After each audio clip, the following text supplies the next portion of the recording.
Chapter 526. Lionel's face was exceptionally pale. One couldn't call him either handsome or ugly but simply average. Though it was a bit difficult to tell if this was the best he could do, or if it was simply because he was malnourished. With how sunken his cheeks were, it was clear that he had never had enough to eat. So, though he looked quite plain now, he may very well look different if he finally began to receive enough sustenance. However, this wasn't the reason Lionel felt he looked nothing like him.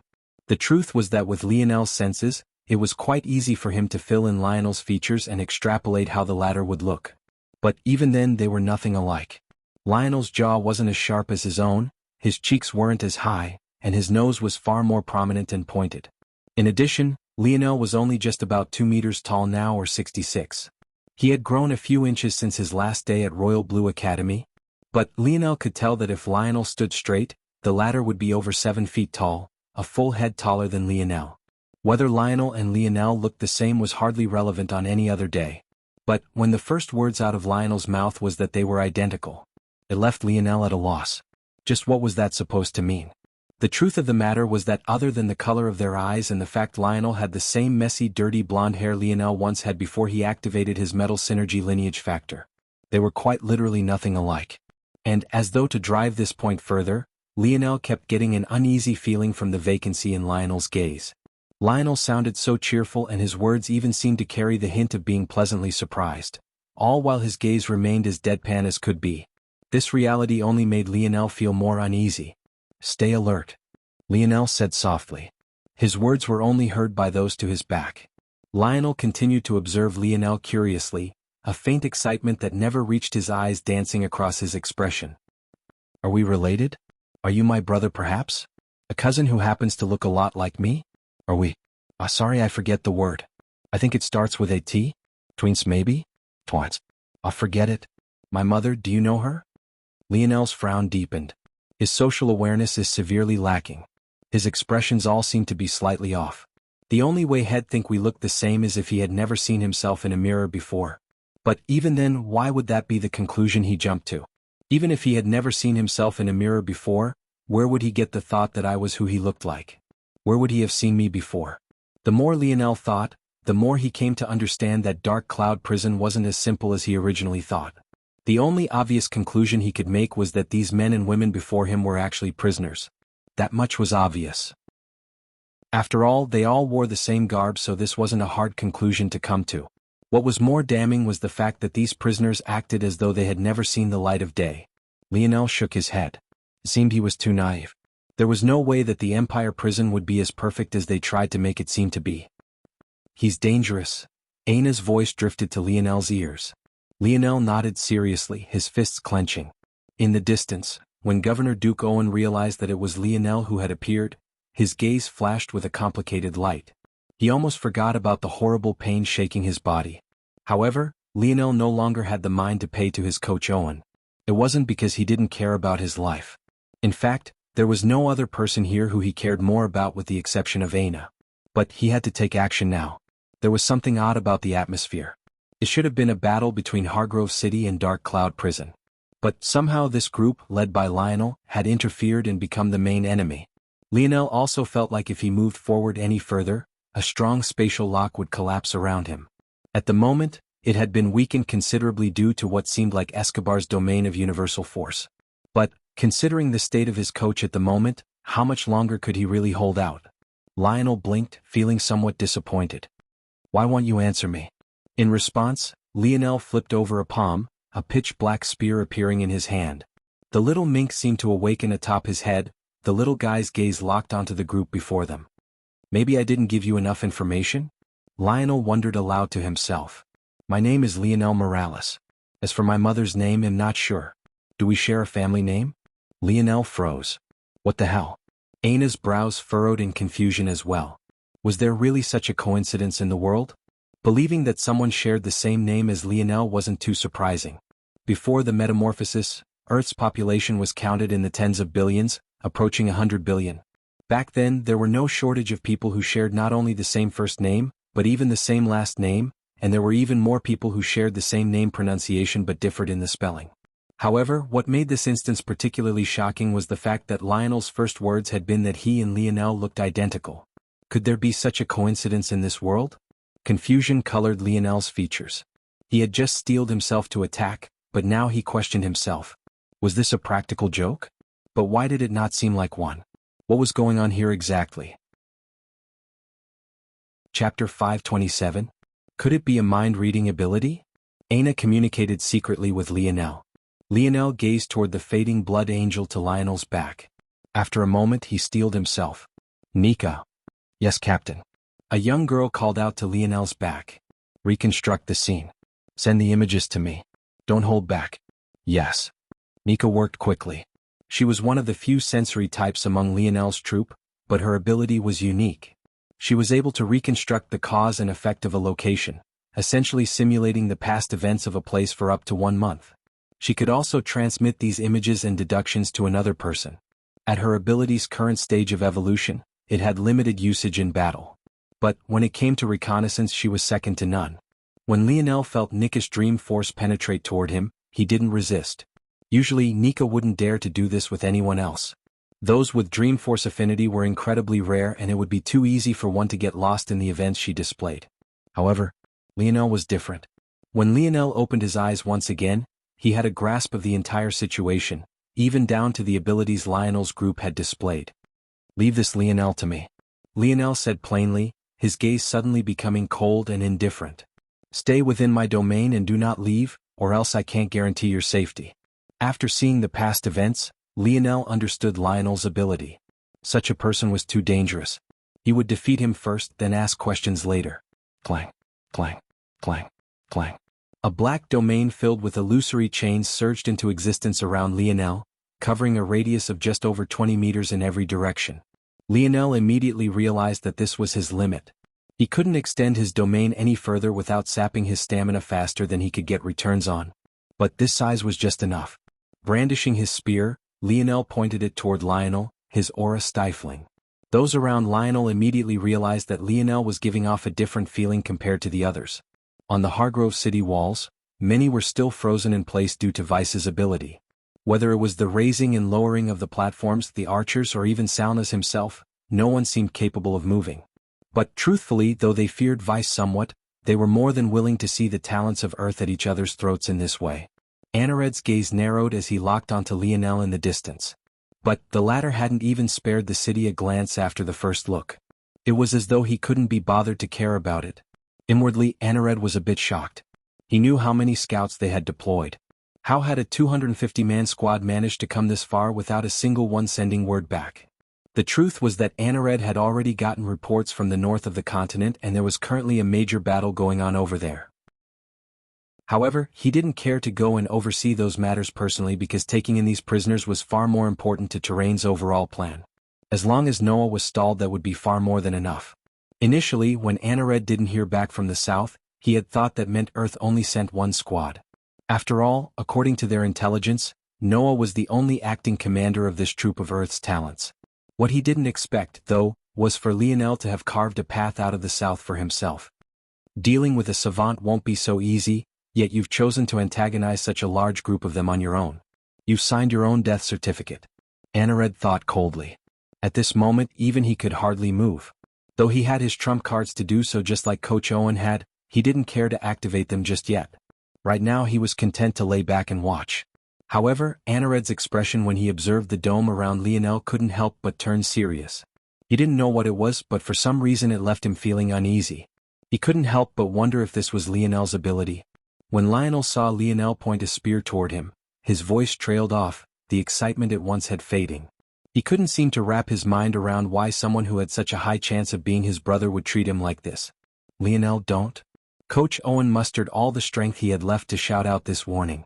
Just run. This isn't your fight. Lionel paused, sending a glance toward his coach. Hey coach. Lionel suddenly grinned. Let's make a deal, all right? No. Coach Owen said firmly. You haven't even heard what I wanted to say just yet. Are you that protective of that dead rat you call a mustache? Kid. The surviving guards of Dark Cloud Prison were stunned, especially Escobar's right-hand man, Garwin. None of them had ever seen anyone treat their Governor Duke like this. Lionel laughed. Just sit tight, old man. As long as I survive, though, you have to promise to shave that sad excuse for facial hair off. Lionel's air of confidence hung over the battlefield, completely overshadowing Lionel's bloodthirsty aura.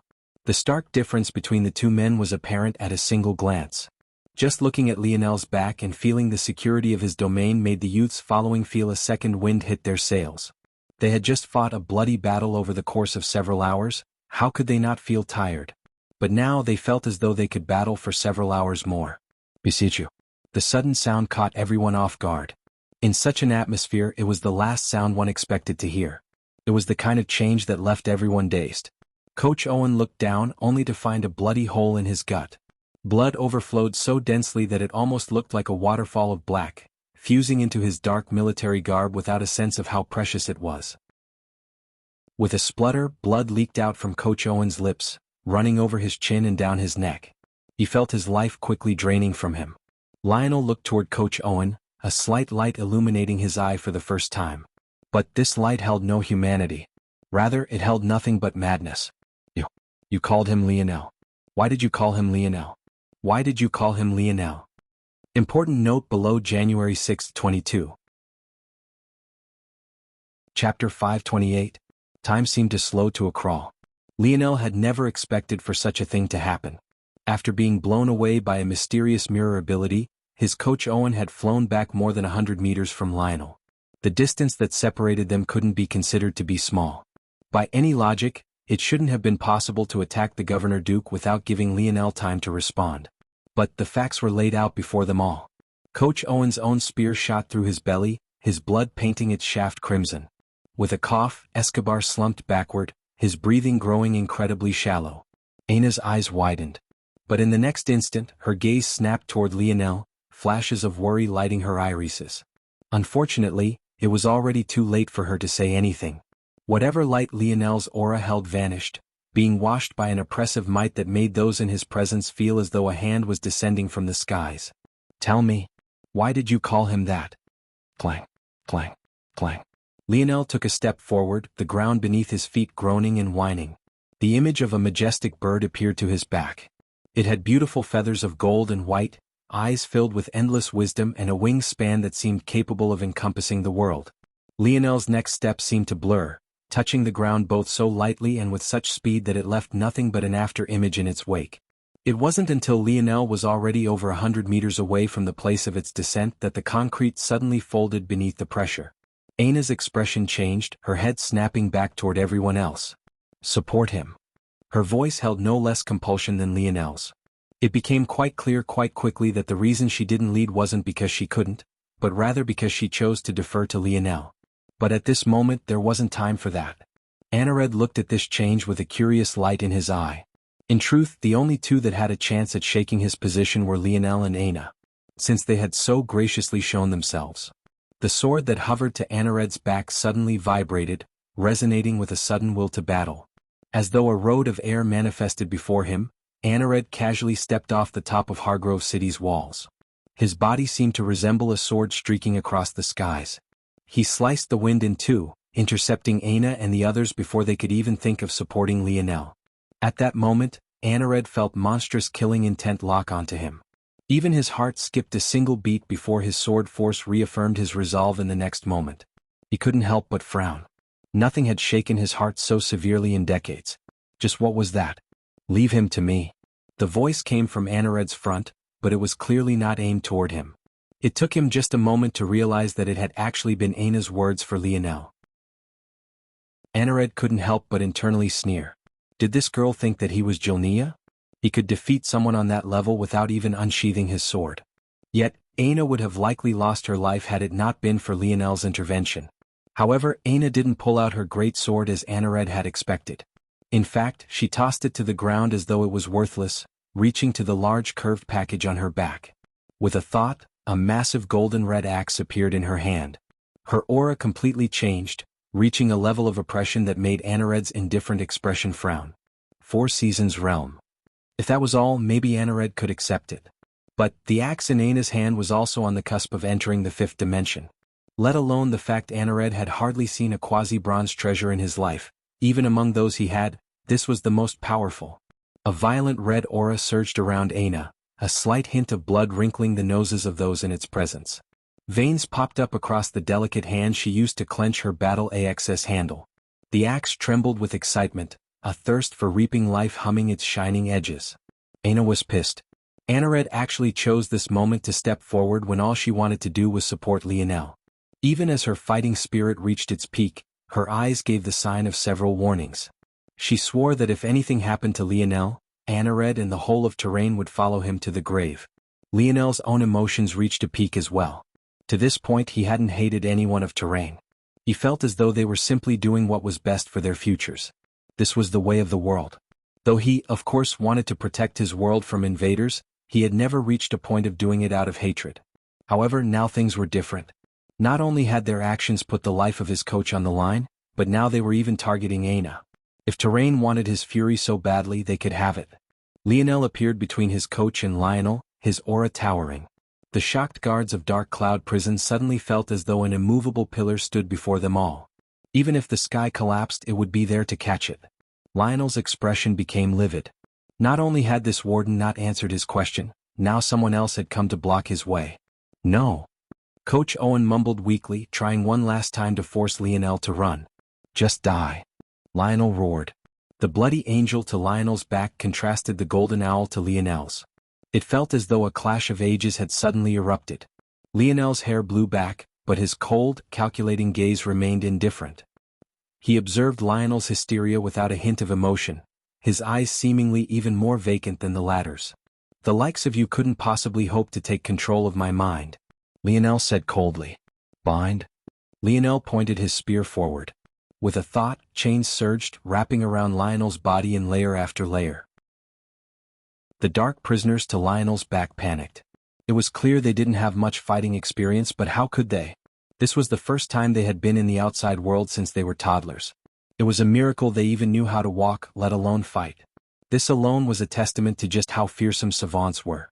It had been less than a few hours since this group even realized they had abilities at all, yet they were already so powerful. What would happen if they had time acclimate and grow? Would Lionel even be worthy of standing in their presence? It was difficult to tell. However, they were completely lost without Lionel's guidance. Just when Lionel planned to squeeze Lionel to death in a fit of rage, he heard muffled, irrational rambling. It's nothing but a dream, this nothing but fantasy, go away. Lionel didn't have time to sneer even if he wanted to. Before his very eyes, his chain domain, arguably his most powerful ability, began to crumble piece by piece. It wisped away like smoke in the wind, dissipating as though it really was nothing but an illusion, a fantasy, a dream. Kill him. Kill him. Kill him. Lionel roared into the skies, red tainting his vision. The space around the madman began to collapse. No, it was worse than collapsing. It was as though every bit and piece of matter was slowly being erased. A pit appeared below and above him as thought the whole world was losing its color. Vacant darkness expanded rapidly, leaving Lionel's figure and his screams as the only tangible existences that remained. Lionel's jaw clenched, finally realizing the kind of monster he was dealing with. Lionel's ability was built upon Dream Force, but his use of it was beyond anything Lionel could imagine. Lionel's ability was strictly internal. Even after he replaced his soul force with Dream Force, he was unable to turn it against his enemies and force them into an illusion the like Dream Abode had been able to. But, in return for this, his computational abilities were far beyond what even a machine could match, let alone what a human could do. However, Lionel was the exact opposite. Though he could somewhat use his Dream Force to boost his computational ability, it was nowhere near the level Lionel could. But in return, he was able to manifest his consciousness into the world, playing with the fabric of reality as he pleased. If he wanted you to die, you would die. If he wanted you to stab yourself with your own spear, you would do so. If he wanted to erase you from existence, he could. Lionel was a monster, masquerading in the body of a frail youth who wanted to see his mother again. This realization woke Lionel from a dream he felt like he had been in from the very beginning. This world was nothing like the one he had come to know. In this world, a fairy tale like the stories of Arthur Pendragon could become real. In this world, a madman with strength could destroy everything. Chapter 529. Lionel closed his eyes. For a moment, everything else in the world seemed to vanish. His breathing grew steady and his heart stilled, even his mind, used to running at impossible speeds, slowed. After a moment, even his thoughts became vacant. In such a moment, what one should have been feeling was fear. Seeing such a monster before you, a man who was gifted with talent that others couldn't even hope to grasp, what choice was there other than to despair? However, this wasn't the reality Lionel saw before him. Rather, he saw a path that had suddenly lit a fire, blazing a trail that he hadn't noticed before. It was as though he had always been following the wrong path, completely oblivious to the right one that had always been in arm's reach. In the outside world, everyone else could only see Lionel's domain rapidly deteriorating. Lionel himself stood, completely unmoving. To his back, what remained of a once 10,000-strong army shook beneath Lionel's presence. The only thing that separated them and such a monster was a seemingly frail teenage boy who was at the end of his rope. Lionel's domain was directly tied to his ethereal glabella and his mind. Every piece of it that faded took another piece of him. Even though Lionel didn't seem capable of taking direct action against Lionel with how strong the latter's dream force affinity was, this alone was enough to severely weaken Lionel. As chain after chain disintegrated, Lionel's mind faltered and weakened. He should have been under an excruciating amount of pain, the kind of horrible, spine-tearing torture that could obliterate one's resolve. Yet, Lionel stood, completely unmoving. In the distance, Aina grew more panicked. She didn't have a detailed understanding of what was happening, but all she needed to see was the fact that the world around Lionel was crumbling. Though she had managed to hold Anared back long enough for the remaining 200-plus young warriors to curl around them, before they could even manage to get into range to do anything, one of the savants blocked their path, scratching at his rat's nest-like hair. The good news was the Lionel's rampage had interfered with Vice's ability as well, allowing them to move even without the protection of Lionel's domain. But the bad news was that this unkempt man who the others called Monkey suddenly multiplied in number. In one moment there was just one of him. In the next instant there was 2, then 4, then 8. In the blink of an eye, over 1,000 of him blocked the path forward, causing the troop of youths to come to a grinding halt, serious expressions on their faces. It suddenly became obvious why it was no one could tell the exact number of people Lionel had brought with him. Stay in your squads. Don't underestimate him. Niall took command of the situation, his gaze flashing with a hint of worry. Things were quickly getting out of hand. These savants had completely lost their minds. In fact, this monkey individual hadn't even blocked their path at Lionel's order. Niall could see the look in his eye quite clearly. It was boredom. He blocked them simply because he was bored of standing around. Such an enemy, without logical goals or comprehensible aspirations, they were the most fear-inducing. Niall grit his teeth, sending a look toward Lionel. It seemed as though a struggle was unfurling. On one side, there was the enraged Lionel trying to erase everything that was Lionel. And on the other side, there was the silent Lionel trying to protect his life. It was simply impossible to see it any other way. Niall gripped onto his spear. He didn't know what he could do to help even if he made it through, but he knew he wanted to make it no matter what. He flexed the pole arm between his hands, letting the light of the setting sun reflect across the blade. He shot forward into the crowd of clones, his will steeled. Unfortunately, there were many things a strong will couldn't overcome. As quickly as he came flying forward, Niall shot back. If it wasn't for the 2 squads of 10 he led coming together to stop his flight backward, it was hard to tell just how far he would have gone. Niall's arms trembled. Though he tried to hold it back, in the next instant, he coughed violently, a mouthful of blood flying from his lips. Niall looked up, allowing his squads to help him stand. Not more than 10 meters away, the clone he had clashed with stood in a bloody mess, its head peeled open like a grotesque blooming flower of flesh and bone. What shocked Niall wasn't the fact this had happened, but rather the cause of it. In the moment, the clone had head-butted the point of his spear. However, what Niall couldn't understand was why the clones were that strong. Most of those with cloning abilities he had come across had strong limitations. Most of the time, the limitation came in number of clones or the strength of them. But somehow, Monkey didn't seem restricted by either. What Niall didn't know was that Monkey's ability wasn't a cloning ability. Monkey had the ability to double almost anything.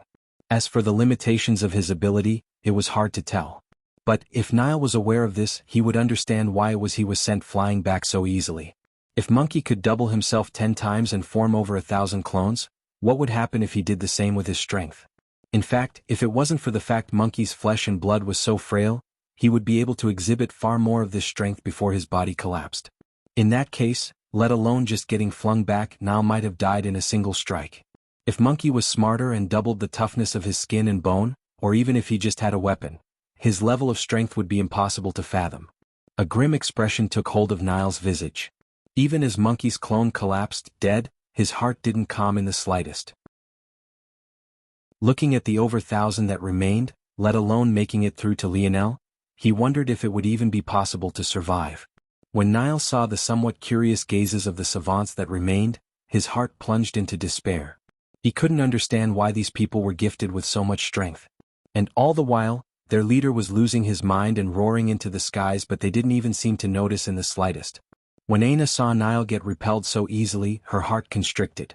Any hope she had of Niall, Nika and the others making it to Lionel before Lionel could harm him seemed to disappear.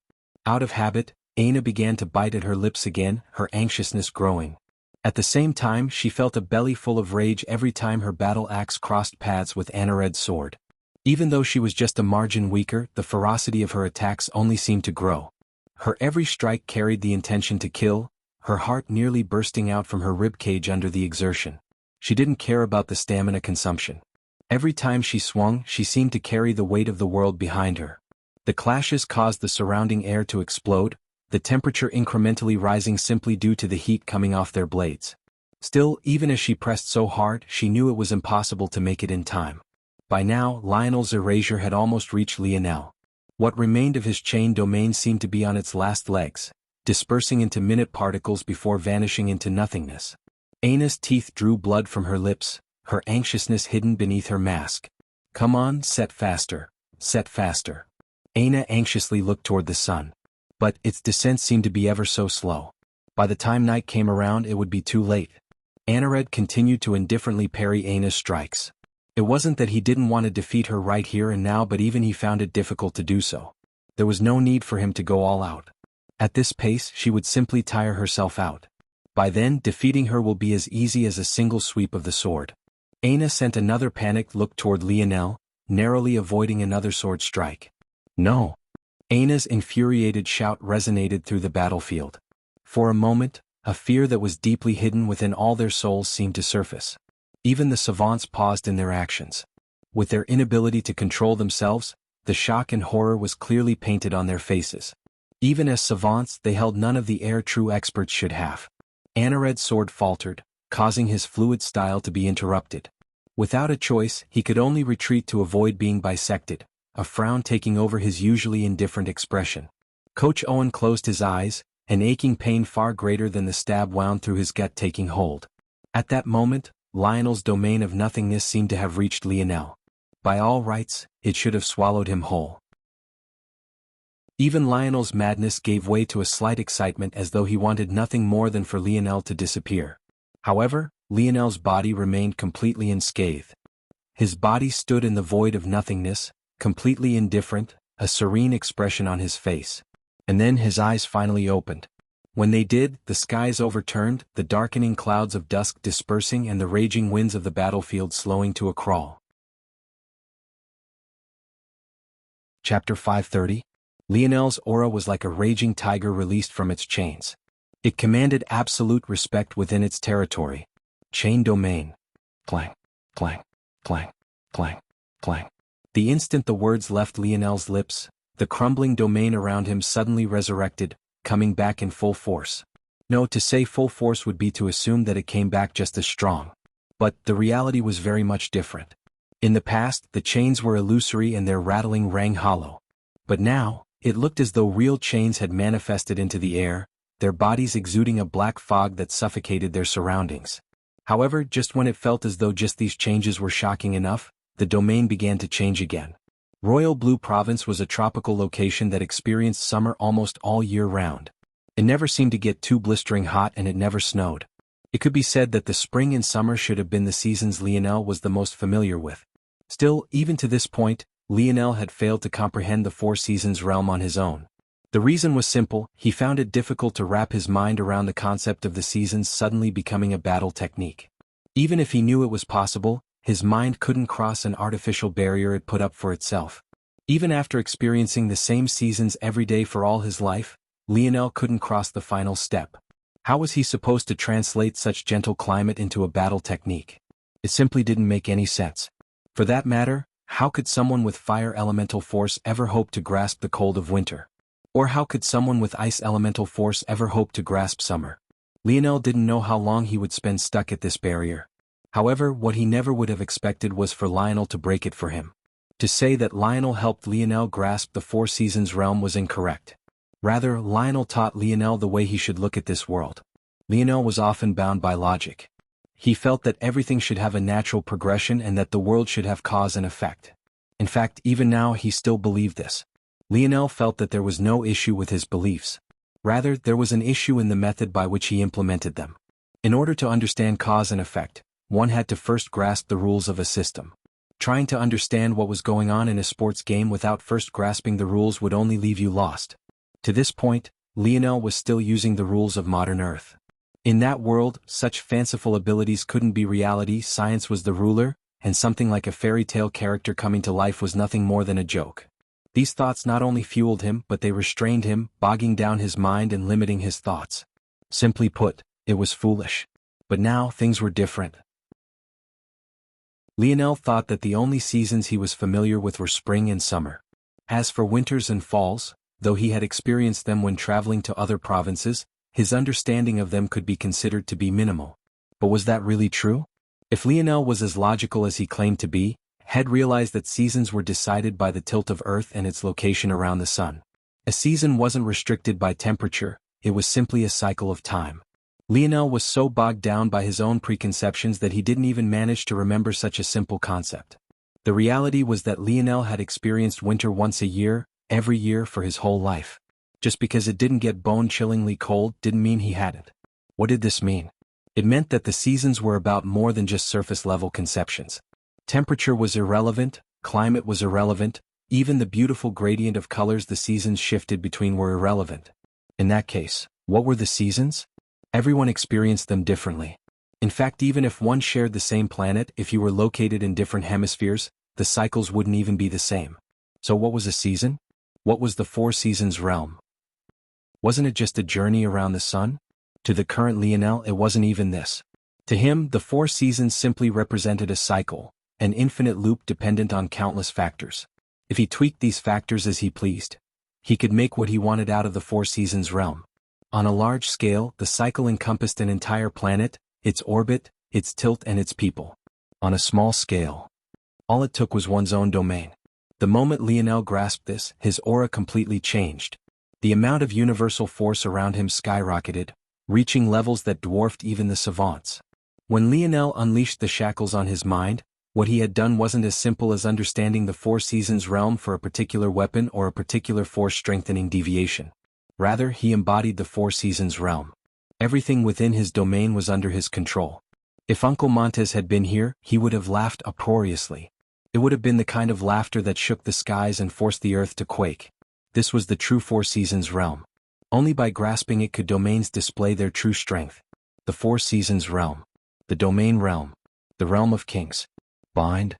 Lionel's voice came down like a command from on high. The chains of his chain domain roared like flood dragons, surging into Lionel's space of nothingness as though mythical creatures snaking through the skies. At that moment, Lionel's expression finally changed. Fear replaced the light of madness in his gaze as he retreated.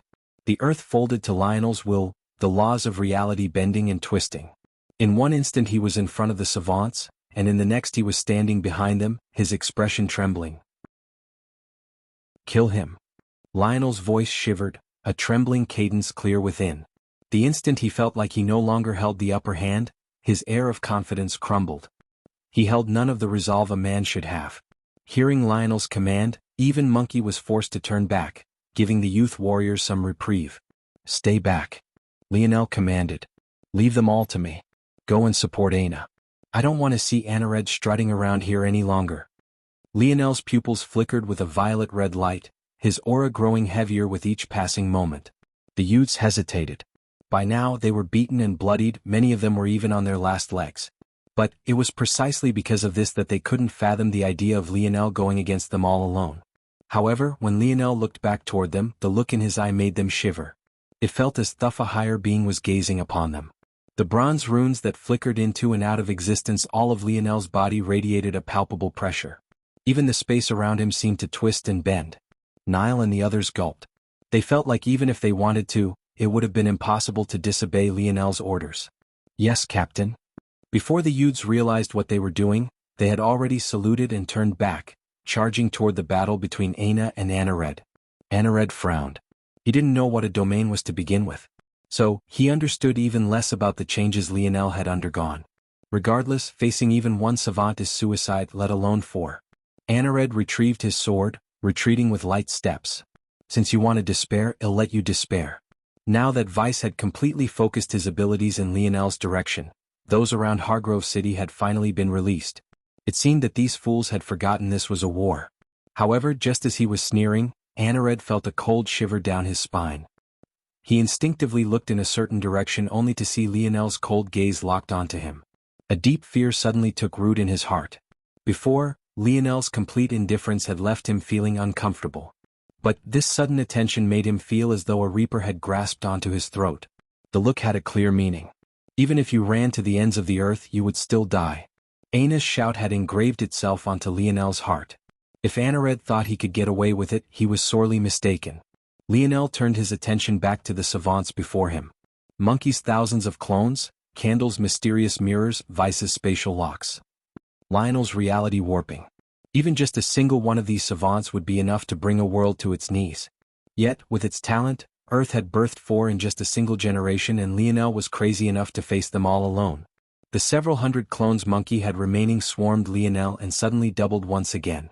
The sight was truly one to behold. A single man facing an army of monsters. Lionel indifferently swept a gaze through them, his spear tip just barely grazing the cracked, concrete grounds. Piss off. In that moment, countless chains wrapped around Monkey's clones. Under the astonished gazes of those watching, hundreds of clones shattered into a rain of flesh, blood and bones, painting Lionel's chain domain in a dripping crimson.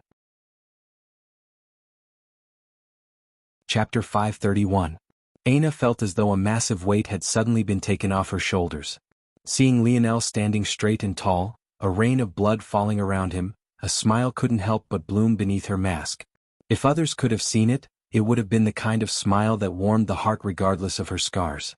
Other women, when witnessing such carnage, would feel their intestines twist and their stomachs overturn. But to Aina, it couldn't have been a more beautiful sight at that moment. Lionel shot forward, the chains of his spears dancing as though the singing chimes of a bell. Their elation shot through the battlefield, their bodies intertwining and blotting out the skies above. Lionel's speed seemed to touch a new level. His body was completely wrapped in universal force, making his actions breathe with an air of confidence that couldn't be denied. Seeing his clones destroyed, Monkey quickly moved to form new ones, but by this point, Lionel had already appeared before his main body, the indifference in his gaze making the latter shiver. Concepts of life and death weren't things the savants quite understood. Their understanding of the world was too shallow, and unlike other children, they never learned about these matters. Keeping them naive was the best way to nerf their abilities. However, even with this being the case, a fear of death was an instinct ingrained in our very beings. The cold look in Lionel's eye, the sparkling tip of his black spear, the looming aura that seemed to want to suffocate him down to his final breath. Monkey felt as though the thing he should fear most had appeared before him. At that moment, Candle finally reacted, forming a large mirror that blocked Lionel's path forward. At the same time, veins popped up across Vice's forehead, his entire being focusing on Lionel. The space around Lionel constricted and warped. A single step that would have once shot him forward 10 meters shrunk down to 5, then 2, then 1. This is my domain. Not yours. Lionel spoke indifferently. Lionel's body suddenly blurred, leaving several afterimages in his wake. He shot through a gap in Candle's mirrors, the bronze runes dancing across his body finally coming into full effect. A heavy domain of gravity manifested around Lionel, trying to force the weak-bodied savants to their knees. Vice, Lionel and Monkey reacted quickly, each countering via their own methods. Vice weakened the space around him, Monkey strengthened the muscles in his legs, and Lionel's dream force surged, weakening the gravity around him. However, Candle had no counter. She fell to the ground, nervously biting at her nails with even more fervor. Seeing the fear in her eyes, Lionel's cold indifference didn't waver. Bind? Candle suddenly found herself wrapped in chains from head to toe, a gaseous blackness wafting around her body. Candle's scream shook the hearts of all those who heard it. Not because it was fear-inducing, but rather because she sounded no different from any other scared teenage girl. The horror she felt was palpable. A strong repulsion slammed against Lionel's chains, causing the cocoon candle had been wrapped into bulge and buckle. Lionel shot by as though he didn't notice the oddity. But the slight paling of his expression told a different story entirely. After grasping the Four Seasons realm, Lionel felt as though the burden he once experienced when using his domain had vanished. Whereas in the past a few minutes was an issue, at this current point, even holding on for an hour shouldn't have been a problem. However, that would only hold true if all things remained equal. With such powerful opponents clashing against him, the stamina consumption he experienced was several levels higher than usual. In fact, if not for comprehending the Four Seasons realm, his domain would have already collapsed. Having come to this point, though, Lionel had no intention of reeling back now. On this battlefield, other than him, there was no other person capable of dealing with these four. He had to deal with them, and he had to deal with them all quickly before he no longer had the stamina left. The remaining three panicked as Lionel's domain enveloped them. Hearing Candle's screams and watching her get trapped without hope of escaping made them feel as though they could very well be next. In the distance, Anared's frown was deepening. By now, the archers of Hargrove City were supporting him to his back, so the pressure he felt from the 250 or so youths before him shouldn't have been much. But, as though they were rabid beasts without thought for their own safety, they continued to hound him, putting him in a difficult spot. Aina especially seemed to have no interest in letting him retreat. Before, she hadn't been able to use her birthday present due to Vice's interference. But now, she blinked about the battlefield, cutting off Anared's path of escape every time he seemed to gain a bit of daylight. Anared couldn't wrap his mind around just what kind of treasure could allow such frequent and fluid teleportation. However, when he saw that Lionel was actually suppressing the savants, his frown turned somewhat ugly. He couldn't wrap his mind around what was going on. Damn it. If only they had more time to grow. Anared didn't believe that savants were so weak. The only possible explanation was that they didn't have time to blossom to their full potential. And how could they? Savants were existences that could grow more powerful just by eating and sleeping. As long as the world they were born in continued to evolve, so would they. But these savants had spent their lives in a cell. How could they possibly display their true potential? Just when Anared thought the situation couldn't get any worse, his head snapped in a certain direction. At that very moment, from the opposite side of the battlefield, Noah led a troop of youths forward, their number no less than that the 250 or so that harassed him. The troop from the north had finally arrived. Chapter 532. Lionel appeared amidst Vice, Monkey and Lionel. With light steps, his movements became like the breeze. Every motion flowed into the next, every muscle twitch had its own purpose, every start had its end. He embodied the cycle of the Four Seasons to an extreme. And when this was fused with the winged swordsman's style, Lionel became untouchable. Monkey sent out a punch that shattered the sound barrier. Even before it reached Lionel, his arms burst beneath the strain, sprinkling out with drizzling blood. Seemingly noticing his mistake, Monkey rectified it mid-punch. He doubled his Bodis healing factor again and solidified the skin and bone in his arm. On the fly, his attack became several levels more lethal. His eyes, hidden behind his messy, unkempt hair, seemed to light up as though he had learned something new. Initially, all he wanted to do was get rid of the pain he was feeling. After all, he didn't personally experience the deaths of his clones, so he couldn't instinctually react to what needed to be fixed. But now that he had no choice but to attack with his main body, the talent of a savant shone through like never before. While Monkey's punch threatened to take Lionel's head, Vice also reacted. He focused on Lionel once again, his spatial suppression coming down. But just as easily, Lionel broke through it once again, using the tip of his spear to parry Monkey's fist. Lionel's spear snaked around Monkey's arm like a viper, aiming right for the latter's head. It was simply an impossibility for Monkey's combat awareness to surpass Lionel's. One had practically been on a battlefield for the entirety of the past more than year of his life, while the other was in the first fight of his lifetime. But just when Lionel's spear would have run through Monkey's head, the latter's neck suddenly doubled in length, bending itself out of the way. His ability? Lionel narrowed his eyes. Among those here, Monkey had the most versatile ability. He seemed to be capable of doing anything with it. By now, Lionel had come to understand that it was a doubling ability and that it seemed to have almost no limits. In fact, Lionel was certain that Monkey had to have doubled his reaction speed and fast twitch muscles as well, or else dodging his counter would have been impossible. The worst part was that the more times Monkey was put in a life-threatening situation, the more ways he learned to get out of it, and the more powerful he grew. If Lionel had to assign a danger level to these savants, Monkey wouldn't even be far behind Lionel, who could even warp reality to his whim. I see. In that case, they'll just bombard you with more new information than you can adapt to. Lionel pulled back his spear, his chains lashing out against Monkey, Vice and Lionel all at once. By now, Lionel was a shell of his former self. Lionel was too perfect of a counter to him, all he could seem to do was use his ability to escape. But any attempts he made to attack fell flat. Still, his escaping ability alone was giving Lionel a headache. The longer this fight dragged on, the more powerful Monkey became, and there was no guarantee that Vice wouldn't become cleverer in using his ability as well. On top of that, Candle was still constantly fighting back against his chains, draining his stamina. If it wasn't for the fact he was so focused on keeping Candle trapped, he would have long since made far more use of his domain against Monkey and Vice. If it was up to him, he would have already constricted Candle to death, but he realized that doing so would be no better than suicide for him. Candle's ability was dependent on the strength of her opponent. The more Lionel constricted, the more strength she had to push back, and the greater drain his stamina would experience. To make matters worse, Lionel didn't have to initiate the strength either. At the moment, Candle was pressing her mirrors against her cocoon of chains in order to escape. But in doing so, Lionel's chains applied pressure in order to stop her. This pressure was then reflected back, causing an endless cycle to ensue. Essentially, the more strength Lionel placed into keeping Candle trapped, the more strength he had to use to resist her entrapment. This left Lionel with no choice but to slowly allow the cocoon Candle was wrapped in to slowly expand. Only by doing this could Lionel slow Candle's escape, but this also put a timer on his battle.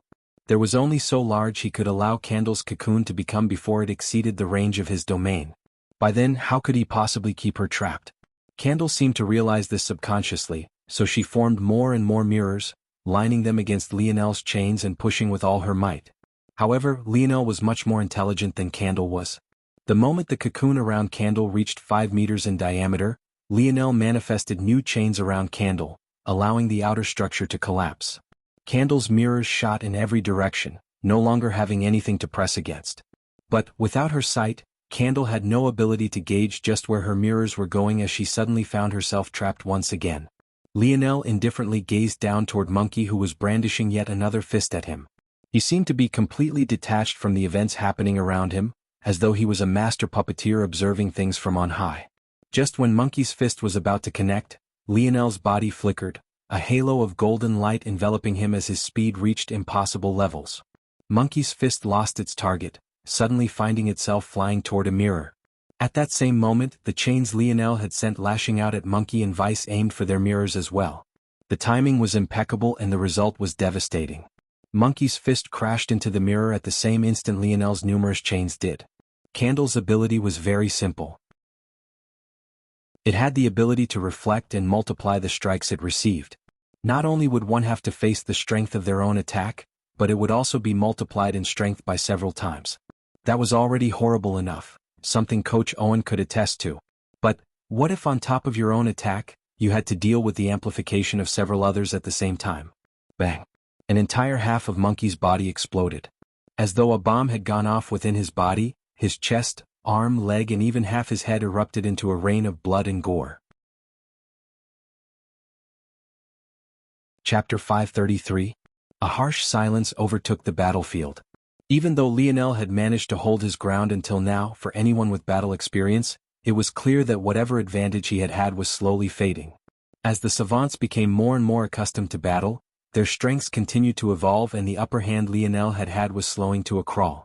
However, just when others thought that Lionel was about to be forced into a corner, a single move flipped the situation of the battlefield on its head. Everyone was always guessing at what Lionel's ability might be. Some thought his light elemental affinity was the core of his ability, others thought it was his bronze runes, some even believed that it was his spear affinity. Lionel knew well, though, that none of these things were where his true strengths lay. As he stated before, what Lionel grasped from Lionel wasn't the Four Seasons realm. Lionel's understanding the Four Seasons realm could only be considered a byproduct of him finally comprehending the path he should step on. The core of Lionel's prowess was now and would forever be his mind. Lionel appeared before Monkey once again, a cold indifference coloring his expression. Even now, slumped to the ground, Lionel could see that the doubling Monkey had assigned to his healing factor was still in effect. In fact, Lionel could see Monkey's body reforming before his eyes. But, would Lionel really foolishly allow such a thing to happen right in front of him? Lionel stabbed his spear down, skewering Monkey's head. The savant convulsed. Having reached a point that would be impossible for any normal human to return from, one would think that Monkey would be finished. But Lionel actually felt Monkey's brain trying its best to heal around the shaft of his spear. The reality of it all was baffling. Lionel shook his head.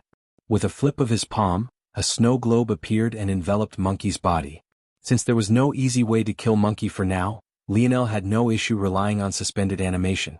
When Lionel stored Monkey away and looked up, he found that Vice's state might have been better than Monkey's, but considering the fact the former didn't have any healing abilities, their situations might as well have been functionally the same. Vice had flown back like a broken kite, his limbs twisted at awkward angles and his breathing was left shallow. He lost consciousness the moment the pain reached a threshold that was beyond him. Lionel raised his spear to kill Vice, but he hesitated. By now, if he didn't understand the backstory of these prisoners, he wouldn't be worthy of his computational mind ability. However, even if he felt sympathy, he couldn't possibly allow them to do as they pleased. Lionel wasn't certain why the Ascension Empire would choose to keep these savants alive. If they were willing to kill so many of their fellow man to avoid dealing with billions of invalids, why would they suddenly be soft-hearted now? Lionel sighed. His spear descended, piercing Vice through the heart before enveloping him in another snow globe. The savants were simply too dangerous. Though Vice was in a sorry state, if he regained consciousness, his ability would be devastating. Unlike Monkey, he didn't need to move for his ability to take effect. So, Lionel decided to place him on the brink of death. That way, even if by some miracle he managed to escape the snow globe, he would only be mere seconds away from death. Lionel looked toward where Candle was trapped. Even now, she was still struggling and likely had no idea that it was her ability that turned the tides of the battlefield against her favor. Raising a hand, Lionel sent a scorching fire toward her cocoon. Though Lionel had a feeling that Candle could deflect energies as well, what would she do if her deflected energy simply made her situation worse? If she really reflected the heat back while trapped in such a place, she would only be hastening her death. At that moment, Candle's scream shook the hearts of all those who could hear it again. "Stop resisting or it'll burn you alive." Lionel's voice didn't carry a hint of emotion. It traveled to Candle's ears like a reaper's death cry. Any battle veteran would have found another method. Any method other than listening to Lionel's words. But as a naive teenage girl who knew nothing of battle, Candle shook with fear, accepting Lionel's words as gospel the moment she heard them. Just a little heat was enough to scare her out of her wits. The thought of it getting even worse shook her to her soul. Just like that, 3 savants were captured and stored into snow globes, leaving just one remaining. Lionel finally turned his gaze toward Lionel. Lionel shivered meeting Lionel's gaze, hints of madness, rage and fear within his eyes. He backed away, the land to his back warping as he tried to escape once again. By now, the battlefield had completely flipped in favor of Earth. With the addition of Noah's troops, the warriors of Hargrove City were driven onto their back foot. If it wasn't for the fact they had erected a city, they would have likely been forced to flee a long while ago. There was simply nothing for Lionel to rely on. Lionel crossed the distance that separated them. Now that he only had Lionel to worry about, he could focus on disrupting the flow of Dream Force without powerful enemies looming to his back. The truth was that Lionel's Dream Force affinity was just as high as Lionel's. What separated them was the use of Universal Force as a supplemental help. Unfortunately, Lionel didn't currently have a domain that was tailored to his ability, so he couldn't fuse his Dream Force with Universal Force like Lionel could. But he didn't need so much to be a disruptor. Lionel found that his hold over his surroundings diminished greatly. The panic in his eyes only grew with each passing moment. Unlike with the others, Lionel had no intention of showing any sort of mercy to Lionel. Though Lionel's backstory was likely no less tragic, he lacked the naivete the others had.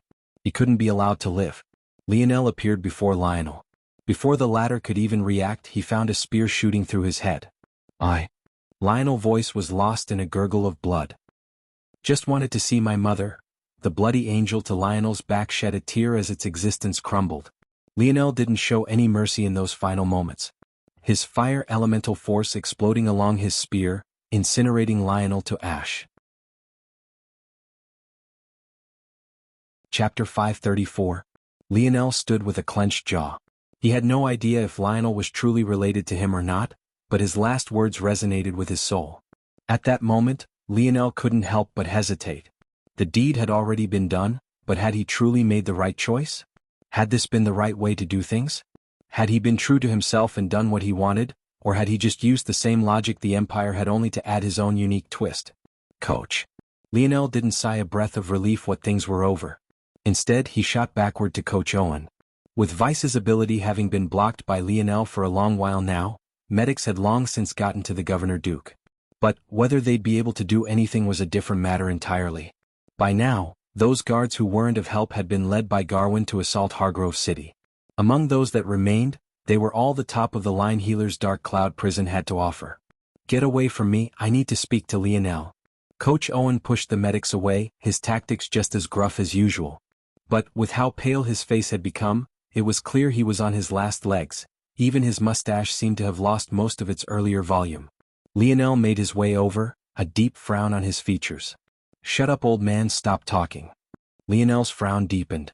He kneeled down, a strong golden light enveloping him as he cast Grand Heal as best he could. "Kid, stop." Coach Owen spoke between coughs. "Didn't I tell you to stop talking already?" Lionel was exasperated. Was this old man trying to get himself killed? What was he thinking? Coach Owen chuckled. "Just look at yourself, kid. You're at the end of your rope, but you're talking about me." Lionel looked up to find the medics giving him worried looks as though it was him with a bloody hole through his stomach and not his coach. But before he could wonder why, a wave of fatigue grabbed hold of him and refused to let go. What Lionel hadn't realized was that his face had long since been drained of all color. A cold sweat covered every inch of his body and his breathing was short and quick. Yet he just cast one of the strongest spells he could. He really was asking after death. Lionel grabbed onto his forehead and shook his head furiously. He should have realized. With his ability, everything on the battlefield should have been within his grasp, but because he was so worried about Coach Owen, he hadn't even realized when his perspective on the battlefield had become so shallow. In fact, he hadn't even realized when Noah made it here to support Aina and the others. He simply didn't have the stamina to spare for anything other than his own battle. Lionel looked over his shoulder to find Aina fighting. Her strength seemed to have soared, everything from her power to speed was on an entirely new level. Anared could only continuously retreat beneath her assault. Seeing this, he sighed a slight breath of relief. But when he relaxed slightly, he felt his vision swim again. "Focus up, brat. If I'm going to croak, I need to tell you this first." Lionel wrinkled his nose and shook his head, trying to regain his bearing. "Stop, you're not going to die," Lionel said sternly. "Are you going to let an old man say his final words? Or are you going to keep crying like a little bitch?" "I'm not." Lionel opened his mouth to speak, but a sudden salty taste touched his tongue. He wiped his face with a forearm, only to find a moisture that shouldn't have been there. But even as he looked into the darkened skies, there were no clouds of rain to be found. "You're a grown man now, brat. I even heard that little girlfriend of yours earlier, she's kicking more ass than you. Is this the face you want to show her?" Lionel's face couldn't be considered any different than usual. In fact, it was even somewhat cold at this moment. Yet, there was no denying the redness of his eyes and the stream of tears flooding his cheeks. It was almost as though he was simply too tired to stop his normal reactions anymore, his body having reached the end of its rope. Sitting at the very edge of exhaustion, his body no longer had the same failsafes it once did. Seeing Lionel remain silent, Coach Owen chuckled. "Finally took you long enough. You brats these days can never just sit and listen. All of you scram." The medics looked at one another and had no choice but to distance themselves.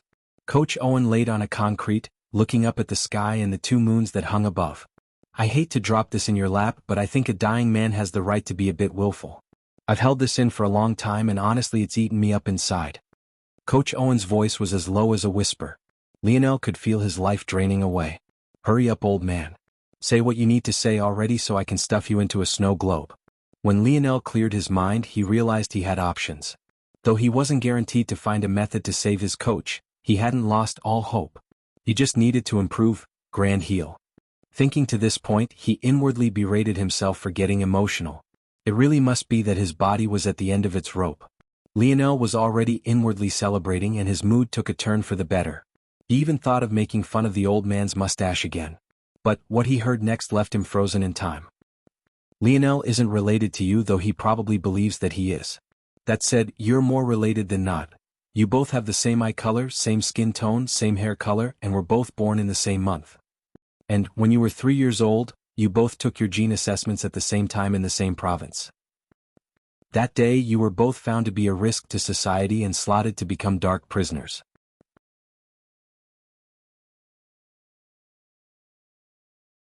Chapter 535. Lionel sat completely frozen, not understanding what it was that he was listening to. He was supposed to be a dark prisoner? He was the same as Lionel and the others? What the hell was going on? I know that it might be surprising to you, but this is the truth. Back then you were still a part of the royal family. Though it seems like the Fox royal family is untouchable as the only family that doesn't have to rely on democracy, in order to keep this level of mystique, they have no choice but to be perfect. The idea of a prince suddenly becoming a dark prisoner wouldn't have been a big deal initially, but with the coming turmoil, the Fox family couldn't afford to have any chinks in their armor. In the end, as a commoner, #D1109 had his identity erased and became your replacement. Lionel frowned. There were too many things about this that didn't make any sense. If he was already so high profile, how could he be successfully replaced? In addition, what was the point in replacing him if the main issue was the blemishing of the Fox family? Wouldn't the blemish occur regardless? However, listening to his coach's ramblings, he finally pieced it all together. The gene assessment is technically confidential. This is especially so for high-profile individuals. After all, one had to remember that Anna's 5-star profession was hidden from most so that she wouldn't be harassed at school. However, the royal family was different. In order to breed a sense of superiority, the details of a royal family member's gene assessment was always publicized after the fact. But that didn't change the initial procedure. Effectively, the test process itself was secret while the results could be publicized at any time depending on what that might entail. After their gene assessments, both Lionel and Lionel were found to be dark prisoners and slated to be imprisoned. Considering the status of dark prisoners, even compared to Anna's 5-star health professional title, they were even more secretive than normal. After all, wasn't the existence of dark prisoners a major secret to the public? Taking advantage of this, Lionel's family was erased. By now, Lionel had no doubt that the Empire had taken advantage of the fall of the Paradise Islands to completely wipe them from existence. However, erasing Lionel was much more difficult. The gene assessment facilities he had gone to that day were top of the line and filled with influential families. Getting rid of his existence would have been impossible. So, that was where Lionel came into play. As children, they looked similar enough to pass for one another, and thus a new Lionel Morales was born while Lionel himself was sent off to Royal Blue Province to live in peace with his father, his results effectively cutting off whatever chance he had had of living in the spotlight as a prince. Understanding all of this now, Lionel couldn't help but feel sick to his stomach. He was a dark prisoner? He was the same as those madmen and women? Lionel's jaw clenched, his body subconsciously leaning back from the body of his coach. He felt a coldness he could hardly control welling up inside. Thinking back to Lionel's last words. Just wanted to see my mother? Lionel felt as though a knife was being plunged in and out of his chest. Lionel didn't have a name, he didn't have a family, and his only purpose was to find the woman that Lionel's own family effectively erased from existence. Lionel should have been able to accept it. After all, Lionel was going to be a dark prisoner regardless of his existence. In all likelihood, his family would have had to be dealt with regardless. This shouldn't be a burden that Lionel had to bear. But was it really like this? Wasn't Lionel also supposed to be a dark prisoner? Why wasn't his family erased? Why was it that he was the one who could sit here and pass judgment on a man he was technically no different from? What right did he have? Was he really worth more than another person because his background was greater? Did he deserve more chances because he was more talented? Was this really the kind of world he lived in? A dark fog hung over Lionel. Yip. The little mink tried to wake him up from the top of his head, yet Lionel couldn't seem to hear the little guy. In fact, even Coach Owen's last words practically fell on deaf ears. Lionel seemed to run into this time and time again. It was a kind of survivor's guilt that followed him since the very start of the metamorphosis. Lionel couldn't help but think back to a conversation he had with Roaring Black Lion all those months ago. It's funny to watch them, don't you think? Lionel chuckled slightly.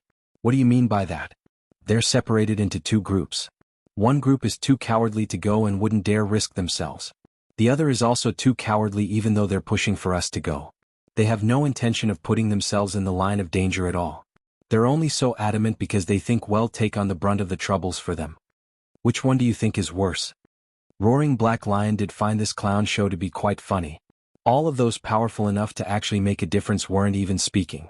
Those like Lionel, him, Thunderous Clap and even King of Seas Group, were all in their own little corners of the cave. It was like they were allowing the weak to make the decision for them. The truth was that since they were the most powerful, they suffered the most to get them here. How could they have the energy to mind this argument? Most of them already made their own decision. Which is the worst? Lionel thoughtfully smiled for a moment. Probably the 7 of us who aren't speaking at all. Lionel felt like that right at this moment. He felt like he was one of those useless 7 once again, not speaking, not doing, just basking in his own talent and allowing the commoners to squabble about as they pleased, knowing that whatever decision they came to wouldn't matter to him in the slightest because he could just do one he wanted regardless since he had the larger fist. And it left him feeling sick. Chapter 536. Lionel. Coach Owen seemed to use the final bit of his strength to break through to Lionel. In return for his efforts, he spit up several more mouthfuls of blood. Whatever bloody bandages that had wrapped around his wound had been completely soaked through once again. Lionel's gaze, which had lost its focus, locked onto his coach again. But his gaze carried an added vacancy that hadn't been there before. Coach Owen sighed, coughing beside himself. Brat, though I told you these things out of my own selfish desire to vent, these are still important things for you to understand. This is the world you live in. You're one of the lucky ones who can benefit greatly from it. What you choose to do with this chance is up to you and no one else. Lionel didn't seem to react much to Coach Owen's words. He only nodded lightly, his mind not processing things as well as they used to. It was hard to tell whether this was because of his fatigue or if it was because of the information he had just received. Coach Owen shook his head. He knew that his words would have this effect, but he wanted to say them anyway. Though he said it was out of his own selfishness, it was deeper than this. Lionel needed to understand these things. It wasn't just so that he could comprehend his own privilege so that he could decide what to do with it. But, most importantly, if there ever came a day where his talent, his background, or his luck wasn't enough, he would be ready as well. How he chose to navigate these matters would be up to Lionel. Coach Owen would always say that Lionel was the most talented child he had ever come across. Even the savants who were supposedly blessed by the universe fell to him one after another. Though it could be said that these savants were immature, something told Coach Owen that even if they had been training since their youth, Lionel would have still found a way to win. However, this child who seemed to have the world at his fingertips had not an ounce of ambition. This was maybe the most frustrating thing for a mentor to see in one of their youths. Unfortunately, when you came across talents like this, simply telling them that they should be better, that they shouldn't waste their gifts, that they should make the most of the talent they were given just didn't work. If these talents didn't decide to strive for greatness on their own, there was nothing anyone else could do. The saddest part about all of this was that even if this talent ran into a roadblock, due to their level of genius, they might not even need to try their best to cross it. This led to a perpetual cycle where these geniuses trudged through with a minimum level of effort, until they eventually reached a point where their raw genius simply wasn't enough to cross a new mountain that appeared before them. When geniuses without ambition reached this point, they would experience their first taste of failure in their lives. At that point, the vast majority of them would keel over, allowing the times and despair to roll over them. Their genius would be forever lost in time, a talent that could have bloomed would collapse, never to rise again. Lionel's talent was so outrageous that he would likely travel further than even most of those geniuses. But there would come a day when he ran into that mountain, a mountain he couldn't climb with just his raw talent. When that day came, Lionel would collapse just like all the geniuses that came before him. Coach Owen didn't want to see such a thing. Lionel was better than most. He wasn't lazy, in fact he was one of the hardest workers Coach Owen had ever seen. But he didn't have a single one-minded goal to apply himself to. He had no purpose, no drive. He needed something for himself. Something that could fuel him regardless of outside sources. It couldn't come from his family, it couldn't come from a woman either. Unfortunately, Coach Owen couldn't find this drive for Lionel. He could only point him in a certain direction. It was the last thing he could do for the boy. Coach Owen never had his own family. His wife died decades ago and he never had any sons. To him, Lionel was as close to a grandson as he would ever get. He would do whatever he could to help him spread his wings. Feeling his life waning down to the final embers, Coach Owen swallowed his next mouthful of blood, gathering up the last of his strength. The final thing, kid. About James? Coach Owen sighed, his voice getting fainter. You two have always been like brothers. I watched you grow up. But Brat, you've always been too good at severing your emotions. Somewhere deep down, Coach Owen knew that this was likely one of the largest reasons Lionel was designated as a dark prisoner. But he could only push this thought away and pray that Lionel would never fall prey to such things. You always have such room for forgiveness for those who are practically strangers to you, but your rope is short for those who you look to as family. In some ways this makes sense. But I still want you to open up your heart a bit. I'm not saying to forgive James. Just give him a chance. Take it as a dying old man's final wish. Lionel gazed toward Coach Owen, his irises flickering. All right, Coach, you'll give him a chance. I promise. Lionel spoke softly. Coach Owen's mustache bristled, his lips curling into a bloody smile as he closed his eyes. Lionel took a deep breath, bringing out a snow globe as he felt his coach's consciousness fading. With a thought, his coach being none the wiser, Lionel took his body in. Lionel sat in silence, alone. Even though the sounds of battle drifted to his ears from time to time, he practically blocked them out as though he couldn't hear a thing. One would think that he was in his own world rather than sitting in the middle of a battlefield. But the truth was that he really didn't have the strength to move a finger even if he wanted to.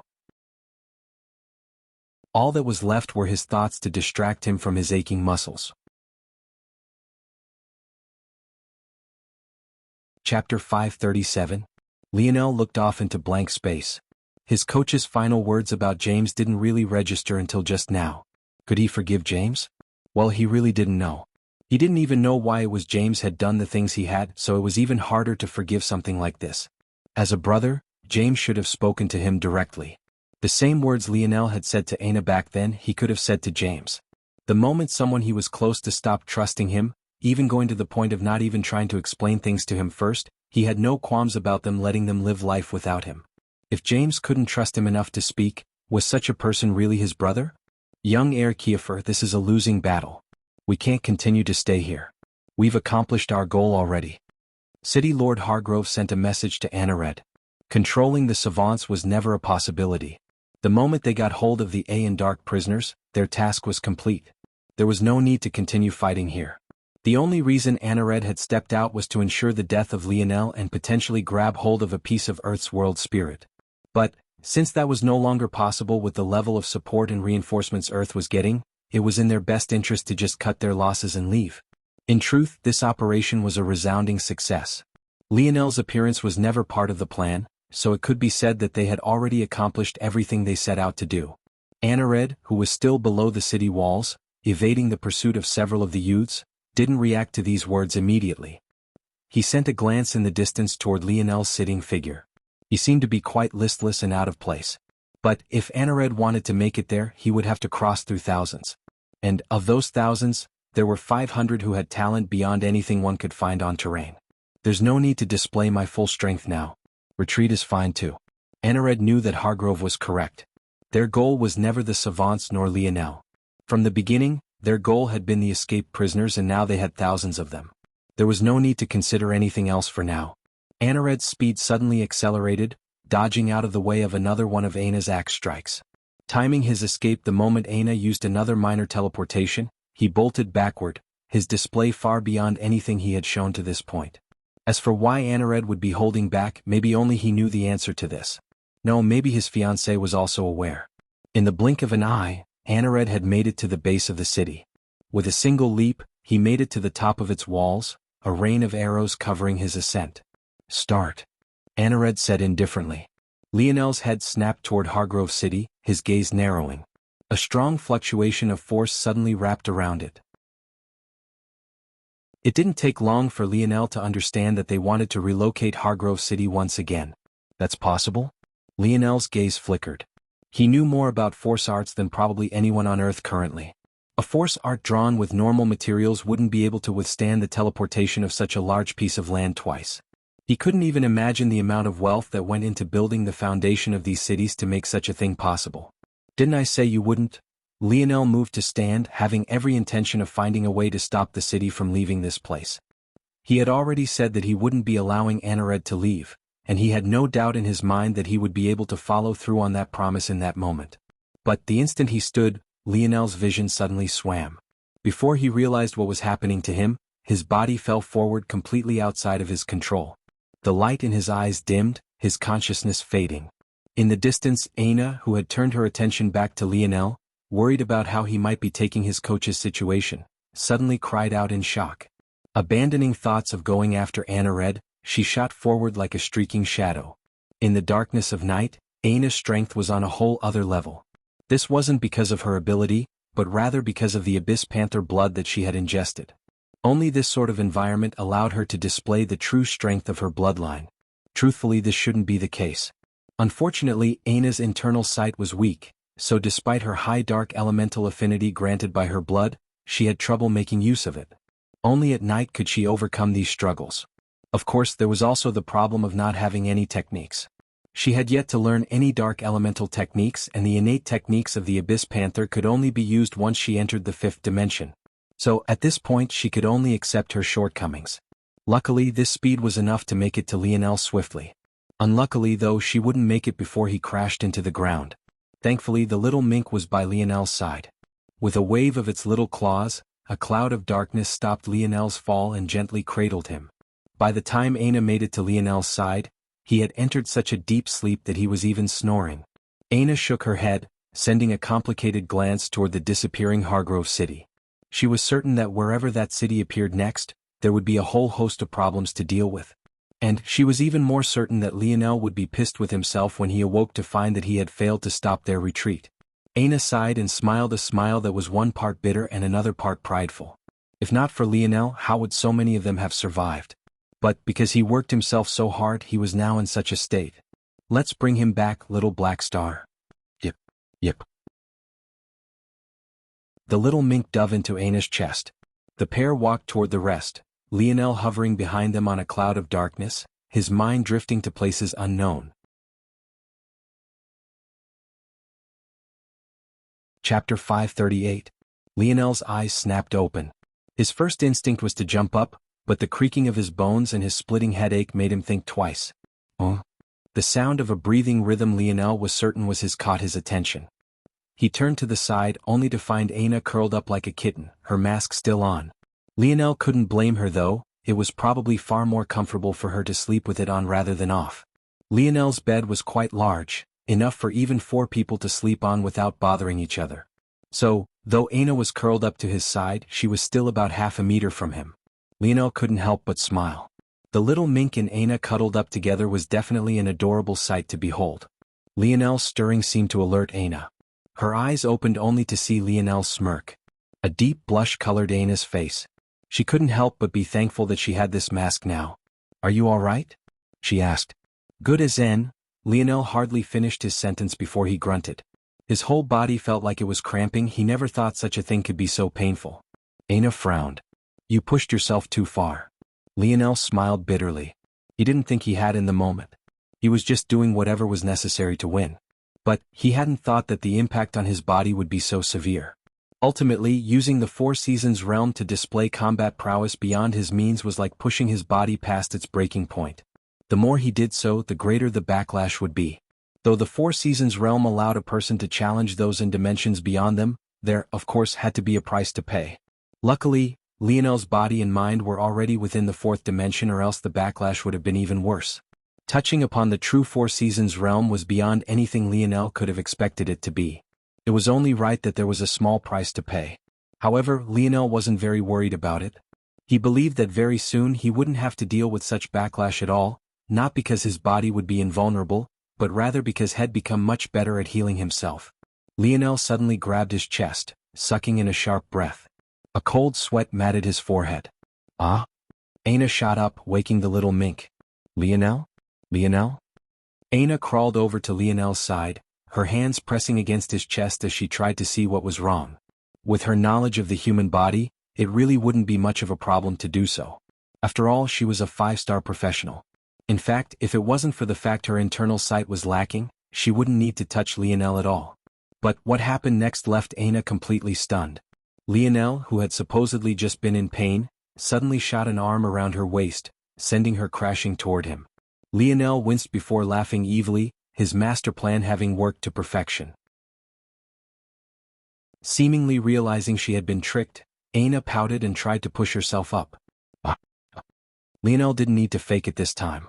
"Okay, all right, you win." Aina gently lowered herself, inwardly shaking her head.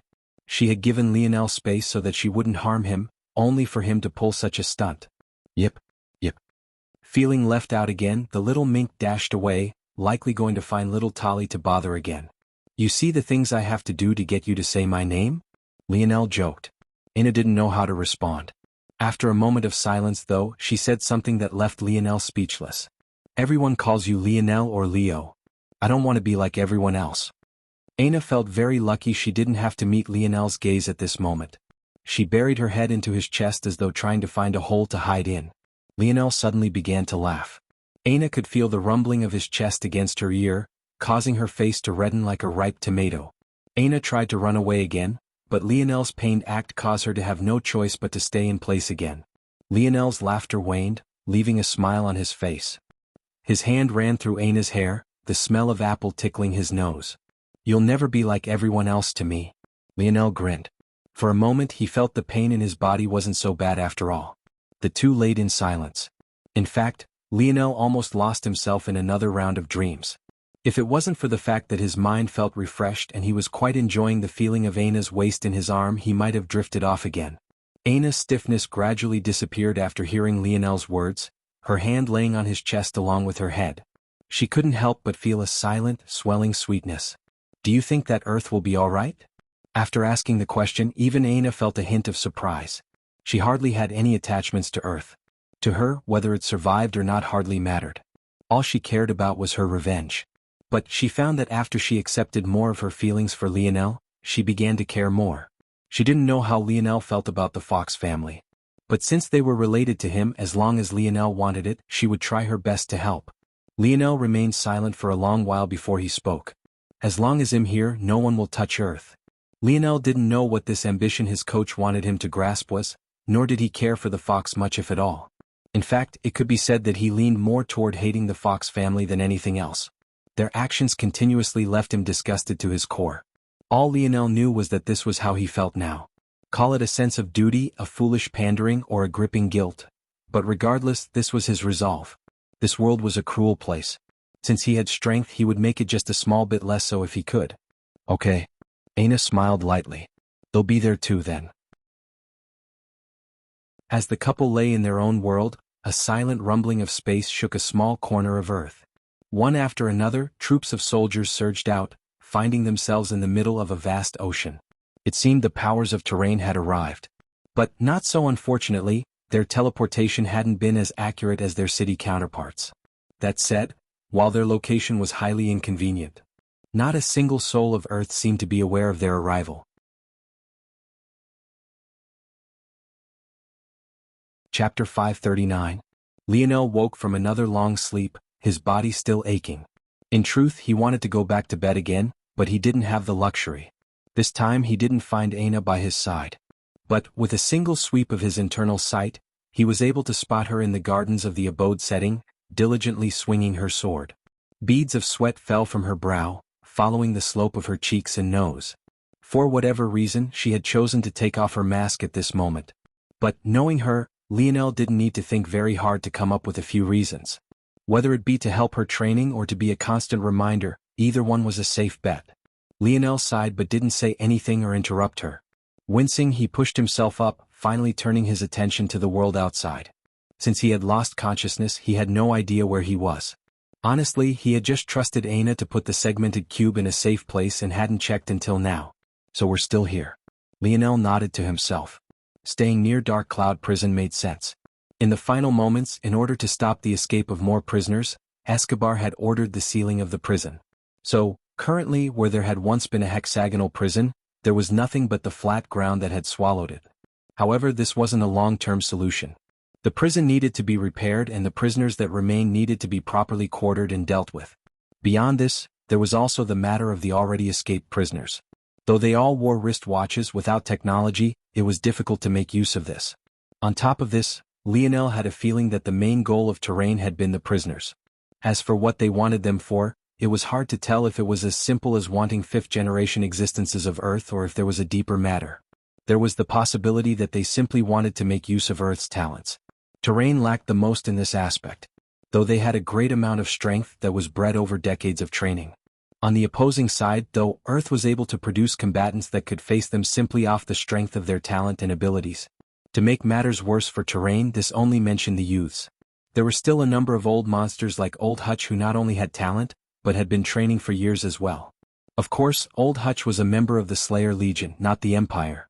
But, if the Empire didn't have such existences, wouldn't the Slayer Legion have long since won their rebellion?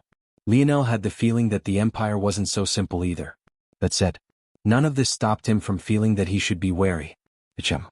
Lionel suddenly vanished from within the segmented cube. Noah and Jessica walked toward the segmented cube. From their outward appearances, one would never guess that just a few days ago, Jessica was crying out to save Noah's life. Let alone talking about such a matter, they both pretended as though such a thing had never occurred in the first place. Before they could figure out if they should knock or just wait, Lionel appeared before them. In truth, the current Lionel didn't look the best. His face was still a sickly pale color, a long shot from its usual healthy tan. On top of this, he wasn't the best put together at this moment. Not to mention the fact he wasn't wearing a shirt, he wore pajama bottoms that seemed as though they might slide off his hips at any moment. If it wasn't for the fact he looked so sick, one would have thought he was preparing to model men's underwear rather than coming to greet the Prince and Junior Grand Prime Minister of an empire. However, Lionel couldn't be bothered to care. As expected, sweatpants are still the most comfortable. This whole wearing robe stuff is not for me. As an athlete, Lionel spent the vast majority of his time in sweats. When he could get away with it, he would forego wearing Royal Blue Academy's uniform altogether. Maybe I should just start wearing Valiant Heart Mountain's garbs now. Their pants looked especially comfy, lots of breathing room for the family jewels. Speaking of which, I wonder how many kids Aina wants. I should ask her. On second thought, this isn't exactly the best environment to be birthing kids in. Lionel seemed to have completely forgotten that he, himself, was also still a kid. If Noah and Jessica knew what Lionel was thinking about at this moment, it would be hard to guess how they'd react. They came with such serious expressions, yet Lionel was thinking about something so ridiculous. Finally coming out of his thoughts, Lionel scanned Jessica and Noah. He still didn't know how he felt about this cousin of his. But, he had to admit that he was quite fond of Noah's disposition. Though they had a disagreement over Aina, Lionel could still understand where Noah had been coming from even though he had no intention of forgiving him for the matter. But, from an objective standpoint, Lionel had killed his fair share of people by now. Could he say with any assurance that they didn't have family? Friends? Lovers who would have reacted just like he had in protecting Aina? Knowing this, if he held it against Noah for too long, he would be a hypocrite. As long as Noah didn't target Aina again, he didn't mind building a relationship with this cousin of his. Good morning, Lionel said with a light smile. His words seemed to alleviate all the tension in the air. Though his face was quite pale, his genuine smile seemed capable of warming even Jessica's cold exterior. Jessica couldn't help but look at Noah's side profile. If you smiled like that, there wouldn't even be a question who Earth's next emperor would be. Jessica inwardly shook her head. Noah was a great talent in almost all aspects. But, he was lacking in the social aspect that was necessary to become Earth's next ruler. And, unfortunately, his father was the same. Good morning, Noah said with a light nod. We've come for 2 reasons today. The first is for the rewards. But, the second is more important. Noah took a deep breath. I would like to ask you to follow us back to the capital.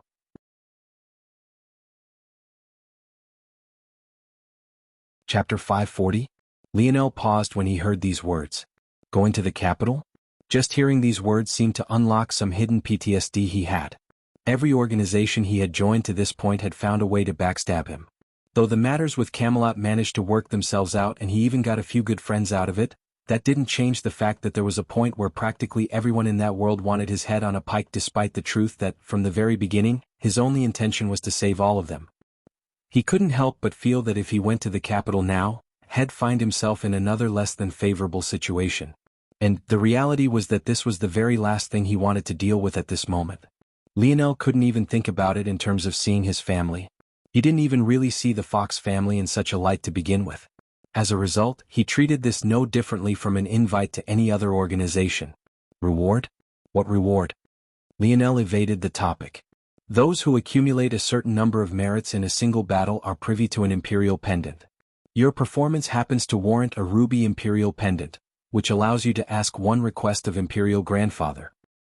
Is that so? Lionel was aware of imperial pendants.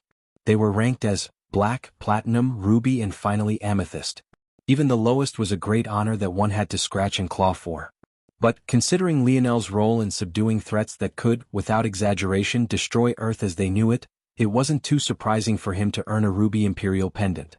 As far as Lionel was aware, those who had earned black imperial pendants in the past were able to request to have a residence built for themselves in the capital. Compared to the other provinces of Earth, the capital was on an entirely different level. Originally, Lionel had thought that he had never been to the capital before. But, after learning he was a prince, he dug into his own memories once again using his dream force and managed to recognize the fact he had. Just living in the capital increased one's life expectancy by as much as 20 years. This wasn't just because it was safer, but rather because the environment itself was capable of continuously rejuvenating the human body. This was all to say that just the black imperial pendant was worth an extra 20 years of life. This should be enough to demonstrate the worth of such an achievement. In that case, I want to request the rights to White City. Noah's brows shot up. He looked toward Jessica, only to see that she was just as surprised. This. Noah cleared his throat. White City was already requested by Tyrion and the Dove family. Lionel raised an eyebrow. Did he also earn an imperial pendant? Noah shook his head. Is White City considered the territory of the Dove Grand Prime Minister family now? Not exactly. Good. Then I want the city. Lionel replied succinctly. Noah looked toward Lionel, trying to see what his angle was exactly. White City was practically a thankless task to the uninformed. It was filled with citizens who wanted nothing more than to watch Earth fall. Even with 500 elite talents, he was certain that Tyrion wasn't having a good time at the moment. But, for the Dove family, such an action made sense. Though White City was a headache, it also provided an opportunity. It kept all the culture of an entire other world intact. In addition, it was located on Camelot, another place that was practically an untapped treasure trove. Beyond this, White City also represented wealth. At this moment, Earth had yet to truly step onto the dimensional verse stage. But soon it would have to. Once that day came, the usual currencies of Earth would become useless and they would have to adapt to using the money of the universe. Though terrain was weak in the grand scheme of things, this was still the wealth of an entire city. On top of this, due to how powerful City Lord White was, White City was prosperous even compared to other cities. Who knew how much money was lying in its vaults? As though this wasn't enough of a pull, the cities of terrain all had teleportation hubs. Earth had yet to set up such things and didn't have laws to deal with their advent just yet either. But, there was no doubt that there would come a day where Earth had to open itself up to the outside world. Though it was dangerous to take this step, it also represented an opportunity. The Ascension Empire of Earth grew so powerful because it was able to fuse the cultures of hundreds to thousands of Earth's civilizations from ancient America to ancient Europe and ancient Asia. So, how much more powerful would Earth be if it began to assimilate the cultures of other worlds as well? The main issue, though, was that Earth didn't have any force crafters. This would mean that they would have to rely on others coming to make these teleportation channels for them. Of course, Earth didn't have to worry about no one coming. After all, with Earth's talent, who didn't want a piece of the pie? But therein lied the problem. If Earth didn't control these teleportation channels themselves, they were inviting a whole host of problems. However, what if they stole these already crafted teleportation channels from terrain? It was likely that terrain, too, had to rely on merchants from another world to form their channels. But could those merchants really come to Earth to reclaim what was theirs? They could try. But whether that would work out for them was still up in the air. This was all to say that White City was a headache that could very well become one of Earth's most important resources. It could only be said that Lionel had a large appetite. Noah sighed. All right. The city is yours. Noah inwardly shook his head. The Dove family won't be happy about this. They're already trying to take 2 cities for themselves, one of which is currently attacking the capital. I wonder how Lionel will deal with this. Though Noah thought that Lionel had done this for the wealth, he couldn't have been further from the truth. Lionel's plans were far more maddening than this. A smirk curled Lionel's lip. He didn't have time to waste on a war with terrain. His top priority at the moment was healing Aina, and he couldn't do that here. For that, he had to head to Valiant Heart Mountain. In that case, he would just have to end this war prematurely himself.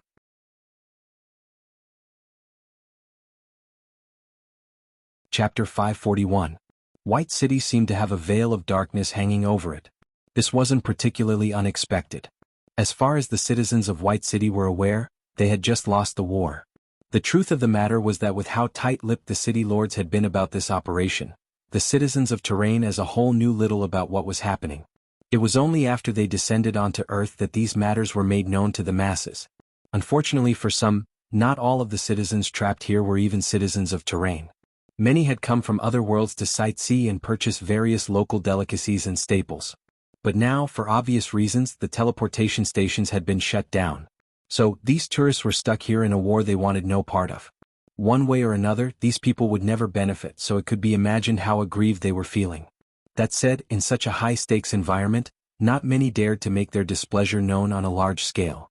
By the same token, though, those that did dare to voice out their demands most definitely didn't come from simple backgrounds. This only added to the underlying tension the city was under. It was this situation that Lionel and Aina walked into. They looked toward the looming city gates in silence, their demeanors serious. "Are you sure you want to do this? Why even risk it?" Aina asked. "It can't be for the money, right?" Aina could easily see the value of White City. But, unlike the other nobles, Lionel didn't really have any background. As such, he didn't have subordinates in the truest sense. He didn't have anyone who knew how to manage or run a city, nor did he have anyone who could protect and maintain order. Though he technically had those 250 geniuses including Nile, they had been recalled to the capital. In addition, they couldn't be truly considered Lionel's men. After all, he had only known them for a short while.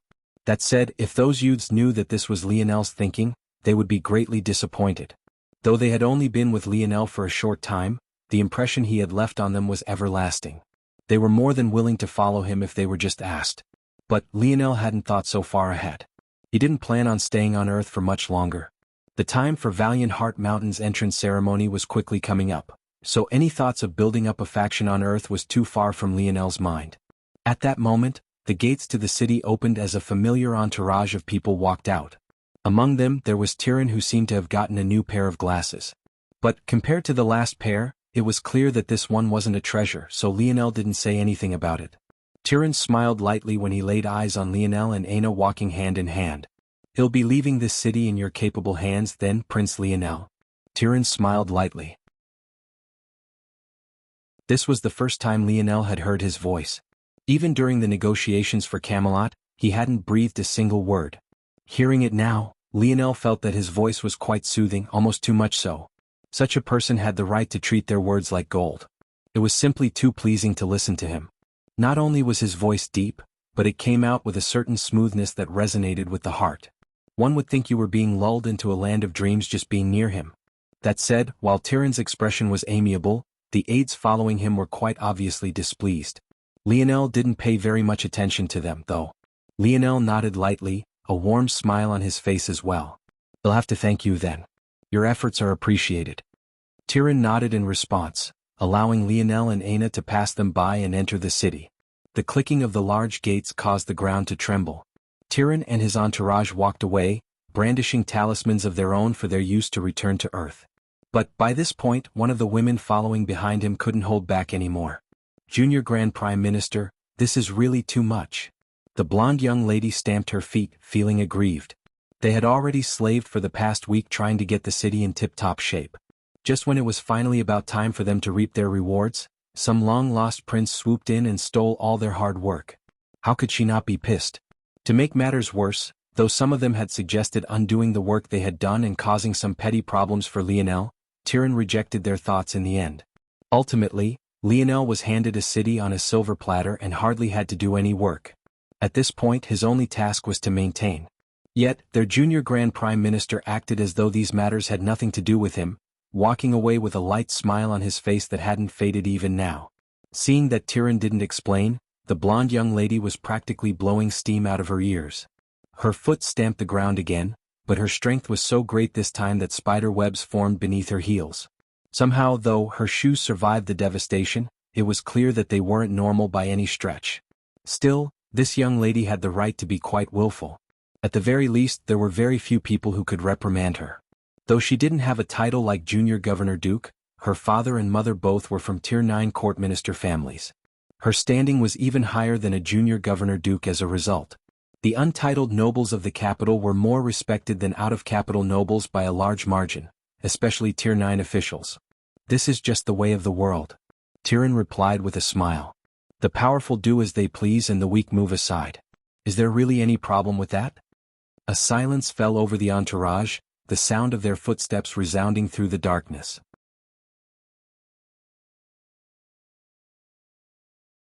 Chapter 542. Lionel walked into the city to find it quite silent. It was clear that Tyrion and the others had done an excellent job. By now, the patrolling troops had been replaced with officials of Earth, a stark change from the 500 youths that had been tasked with maintaining order previously. Though these men and women were less powerful, their training was more substantial and, most importantly, there were far more of them. Seeing Lionel's entry, the head of the patrol units came forward quickly, saluting respectfully. Prince? Lionel still couldn't quite get used to this form of address. But he thought it would be a bit ridiculous if he asked them all to call him captain, so he let it slide. The patrol? Lionel shook his head. It's fine, you don't need to explain these things to me. They'll be headed to the city lord's mansion. Just be prepared to see to my orders. Here. Lionel handed the head patrol guard a talisman that would make communication smoother. To Lionel, drawing such a talisman was as easy as breathing. Though Lionel hadn't had any formal training in talisman drawing and it could be considered a profession outside of force crafting, their roots were practically identical. In fact, Lionel was probably better than most low-level talisman crafters thanks to his ability. The profession relied on precision and accuracy, and these were things that Lionel was best at. The head patrol guard was a bit taken aback by Lionel's dismissiveness. But he still respectfully accepted Lionel's talisman and watched as the pair began to walk around the city seemingly without aim. Every so often the patrol units would come across Lionel and Aina. Without fail, each would immediately respectfully bow before continuing along their patrolling routes. What of them expected, though, was for this stroll of Lionel's to last so many hours.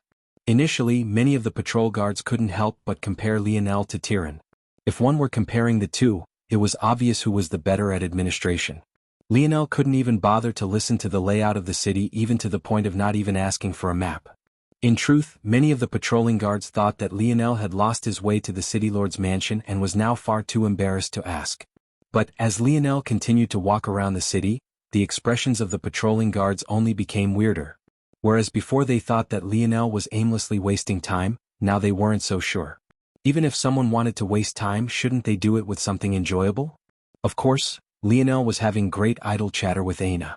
Every so often, her laughter would ring through the empty streets and catch the attention of the citizens peeking out their windows with hostile expressions. But even if Lionel's goal was to enjoy his time with Aina, wouldn't they have been better suited in a bedroom? There wasn't even anything to see on the streets. By now, all the stalls were empty, the restaurants were closed, and the citizens were closed off in their homes without the option of stepping out. Just what could there be to see? Yet, Lionel obviously didn't explain himself. He walked down street after street, having a nice chat with Aina. In truth, this had been the longest time Aina spent relaxing in a very long time. Though she felt one part guilty, she couldn't help but feel another part ease as well. This feeling was completely new to her, she couldn't help but enjoy it. Her hand felt very secure in Lionel's. I'm serious, Lionel said sternly. You're insane. Aina rolled her eyes. No person in their right mind would agree with you. It's perfectly logical. Lionel stood his ground. Aina stopped walking, her gaze locking onto Lionel's. Only psychopaths put milk in first. Oh, come on. Think about it. Lionel refused to back down, his eyes lighting with a wild light. If you put in milk first, you can control the amount of cereal. If you put in the perfect amount of cereal, you can finish it all before it gets soggy. Then you can incrementally add more cereal. You can savor your meal in peak condition. If you put in cereal first, then pour in the milk, unless you're a speed eater, by the time you get to the bottom, you'll have nothing but soggy cereal left. It's practically science. There's nothing wrong with soggy cereal, it's a way of life. Next thing you know, you'll be saying that peanut butter is more important in a peanut butter and jelly sandwich. Well? Aina was stunned. You've got to be kidding me. Pretend like you don't know me. Hold on. Lionel protested. Jelly is like the icing on a cake. Even though it's good, you can't just make a cake entirely out of icing, right? Peanut butter is the foundation. You have to have more of it. I'm done with you. Aina walked away, pretending to ignore Lionel. Aina, don't walk away. We need to seriously talk about this. Our children need to be educated properly. Aina turned back, a furious blush hiding behind her mask. Who's going to have children with you? Lionel grinned, his smile lighting up the night sky. Good, at least I've still got your attention. They'll slowly teach you the right way to view the world. I can compromise on the PB&J, but am drawing a hard line at milk first.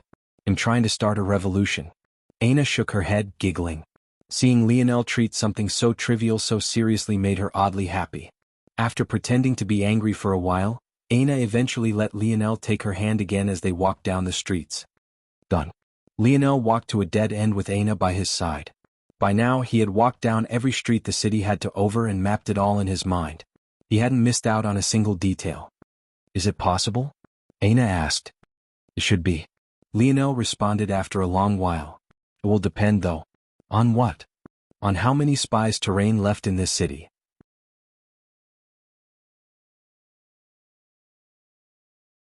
Chapter 543. It seems that they've swapped out the city lord. The name of this person is Lionel Morales. He seems to be one of the prime targets for the World Spirit Hunt. In hushed tones, voices communicated back and forth within a residential area of White City. Oddly enough, despite the fact they didn't try to lower their voices in the slightest, if one stood more than a half-meter away from them, hearing their words at all would be a fool's dream. The people of Terrain weren't fools. It was an impossibility that they never considered what might happen should a city of theirs be captured. They were well aware that despite the fact Earth was a fledgling world, the threat they posed to a weaker world like theirs was astronomical. As such, Terrain's goal was never to be perfect. Rather, they had planned for decades and as such had decades worth of contingency plans. Just one of these contingencies were the spies left within the city. These people were regular residents. Not only had they not joined the war efforts, but they had even lived in this city for years now. Even if one interviewed every citizen of Terrain, it would be impossible to weed them out. Not only had these people been deeply undercover for several decades, but they were highly intelligent and adept at hiding themselves. There was simply no chance at finding them with any sort of ease. Even Tyrion got a headache dealing with them all. However, Lionel wasn't Tyrion. With a flip of his palm, Lionel retrieved the other half of the communication talisman he left with the head of the patrol units. Hello. Right, I have no idea what that prince is. Yes, Prince. At your service. Aina giggled to the side as Lionel shook his head. If he had really wanted to, he could have been listening in on their conversation from beginning to end. It was just that he didn't have the mind to care about the thoughts of these patrolling guards. Actions spoke louder than words. Prepare 38 tactical units. No single group can be made of less than 10 individuals. Prepare yourselves to be swift, decisive and safe. Prince? The head of the patrol units was clearly confused. Where was all of this coming from? What were these units for? Don't ask any questions. Speed is of the utmost importance. Ready yourselves now and go to these locations. When Lionel disconnected the call, the looming darkness over White City seemed to grow heavier. Lionel stood silent before the City Lord mansion, his eyes closed. Begin.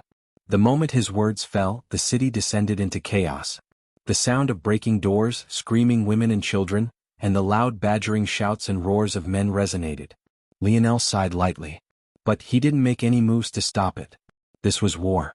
He had no doubt that of those he caught this time, a majority of them would choose to commit suicide. And of those who failed to go through with it, their states wouldn't be much better. To make matters worse, these spies had long since settled down in this city. They had family, they had friends, they had wives, they had children. In most cases, these family members wouldn't even be aware of the hidden purpose of these spies. All they would see was the fact someone they loved was being dragged away and, in some cases, killed. War was truly a cruel thing. Despite the fact Lionel got to stand here and didn't need to witness any of it personally, he still felt his stomach churn. The feeling was no different from the first time he killed a man. And somehow he felt that this feeling was even worse in some ways. Are you all right? Aina asked softly. Lionel smiled somewhat bitterly. Am not, but I will be. He finally replied with a sigh. Aina squeezed Lionel's hand. In truth, she didn't feel much from this matter. One would think that she, as a woman, would be more empathetic than her boyfriend. But this wasn't the case. Compared to Lionel, Aina had long since seen the cruelty of the world. In her opinion, Lionel's actions were even more benevolent than they would be had anyone else gone through with them. At the very least he could pinpoint the exact spy. Aina was certain that if Tyrion was left to do this, he would simply wipe the entire family from the face of Camelot. Is that all of them? Aina asked after another long while. Lionel shook his head. There's still one more group in this city that even Tyrion likely didn't suspect. Because if he did, he wouldn't have left them where he had. One more? Aina's expression was confused for a moment before they suddenly lit up beneath her mask. You mean? Lionel nodded. That's right. This one we'll have to do personally. Lionel and Aina walked toward the city lord's mansion. In this place there was a large military field out front, completely unlike other mansions. Whereas most would opt for lush gardens and maybe a few koi fish ponds, City Lord White hadn't bothered with any such pomp and circumstance. However, compared to the past where these fields had been nothing but deep footmarks, sweat and blade scars, it had been completely revitalized. Now there were numerous luxurious homes, looking completely out of place. Of course, these homes were recently built and may have even been the work of Tyrion and the others. Lionel understood Tyrion's actions in this regard. But just because he understood them didn't mean he accepted them. With steady steps, Lionel strolled into this makeshift community of rich folk with Aina by his side. Considering it was late at night, other than a few flickering lights behind their luxurious curtains, there was nothing else to see in the streets at all. Obviously, people of their standing wouldn't necessarily go to bed so early. But though Tyrion had given them some advantages, he wouldn't go too far. So these nobles had to abide by a certain curfew. It seemed that the sudden restlessness of the city had shaken these people, because they obediently followed these protocols.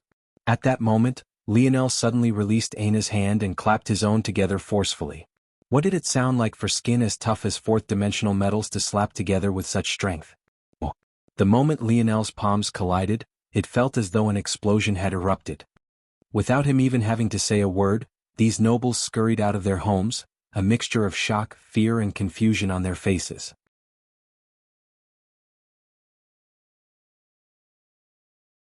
Chapter 544. In any other context, the sight would have been hilarious to behold. Some ran out with shower caps and robes still on their bodies, others only had a single slipper on, and still yet some others had forgotten their pants. If they were acting, Lionel had to admit that they were quite good. But there were still a few people he managed to pick out that were different from the rest.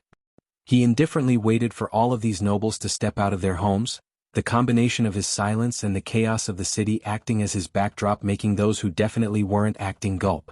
At that moment, a fat man practically waddled out from his door. Despite the time of night, thick chains, bracelets and rings could be found all across his body. Considering the sleep in his eyes, this man either really slept with such jewelry on, or he was really committed to always looking as rich as possible when he stepped into public view. As for why he didn't take his bodice size into account when portraying this image to the public, maybe only he knew. The fat man looked around and seemingly realizing that Lionel was in charge, his bubbling face turned red with anger. What is the meaning of this? Haven't I already explained who I am? You dare wake me up in the dead of night? Lionel indifferently watched this man go on a rant, but Aina furrowed her brows. There was nothing Aina hated more than those who flaunted their status. In fact, she felt a deep loathing for such people. If she didn't know better, she would cleave this man in two just to teach him a lesson. You seem to be new, so we'll take on the labor of explaining it to you peons again. I am a one-star black merchant of the Milky Way Guild. You dare to treat me like this? The surrounding nobles seemed to be emboldened by the fat man and they began to rant one after another. Since another had taken the first step, their fear vanished and they began to brandish their egos and backgrounds as though they were true weapons. I've said it before, I'm a citizen of planet Kars X10. Do you know how my government officials will react if they hear that a single hair on my head has been harmed? Right. And I'm a citizen of planet Salvis X2. The words seemed to layer atop of each other, bleeding into one another. Is there a reason their planets all have numbers behind them? Lionel asked Aina curiously as though he couldn't hear their frustration. Aina looked at Lionel incredulously before shaking her head and giggling. Maybe only Lionel would be able to ask such a thing at this time. The universe is big as it is. So, instead of giving each planet a world conquers a new name, they essentially add an alphanumeric code word to the end of the main world's name as a suffix. X, Y and Z are the letter parts of the code. X means that this world is on the same dimensional plane as the main world. Y means that it's a step below. Z means that it's 2 steps below. As for 3 steps below, it's not usually worth it for such a high-level world to invest in such a planet, so there's no designation for it. As for the numbers, they're pretty self-explanatory. Just designates a number to the planet. The larger the number, the more planets a world has under its control. 10 is a pretty high number, honestly. Most are around 2 or 3 at this stage. Krars is a powerhouse of our quadrant. I see. Lionel and Aina continued to chat as though the ravings of these nobles had nothing to do with them. By now it was obvious that these weren't nobles of White City at all. Rather, they were the tourists mentioned previously. Each had an entanglement with another world and had come to Terrain for one reason or another. Some came for business like the fat merchant, but there were others who had come for pleasure. By extension, it should also be obvious why Tyrion had treated them so well and hadn't considered the possibility of spies being among them. Earth might be talented, but it was still a fledgling world. Simply put, they couldn't afford to enter the world of the dimensional verse with hostile entities on all sides. There were already no shortage of individuals who were jealous of them. They couldn't also then proceed to antagonize these worlds further. So, maybe it was more accurate to say that Tyrion likely thought of the possibility that there might be more spies amongst the people of these worlds, but didn't dare to act upon this speculation. However, once again, Lionel wasn't Tyrion. That's enough. Lionel's voice suddenly boomed. An oppressive might shook these nobles awake. Let me make one thing clear. Lionel spoke, a cold edge gliding across his tone. Earth indeed can't afford to offend all of your worlds. A smug look resurfaced on the faces of the nobles that had been scared witless once again. That said, Lionel's steely continuation made their sneers freeze on their faces, their hearts trembling beneath his presence. You all should also understand that Earth is not a world that you can afford to offend either. We may be young, but we are no pushovers. If you think that you can use the status of your worlds to apply pressure on me, you'll be sorely mistaken. Lionel's gaze swept over them all. Now, will you all step out and personally hand yourselves in? Or do you want me to take action personally? Because I promise you, if you choose the latter, your experiences will be much worse than them. Lionel hooked his thumb over his shoulder, pointing back toward the city behind them. A silence hung over the nobles. At that moment, the shouts and screams of the city suddenly became several levels more obvious. A sharp light lit the gazes of several within the crowd, a hesitancy causing their hearts to beat erratically.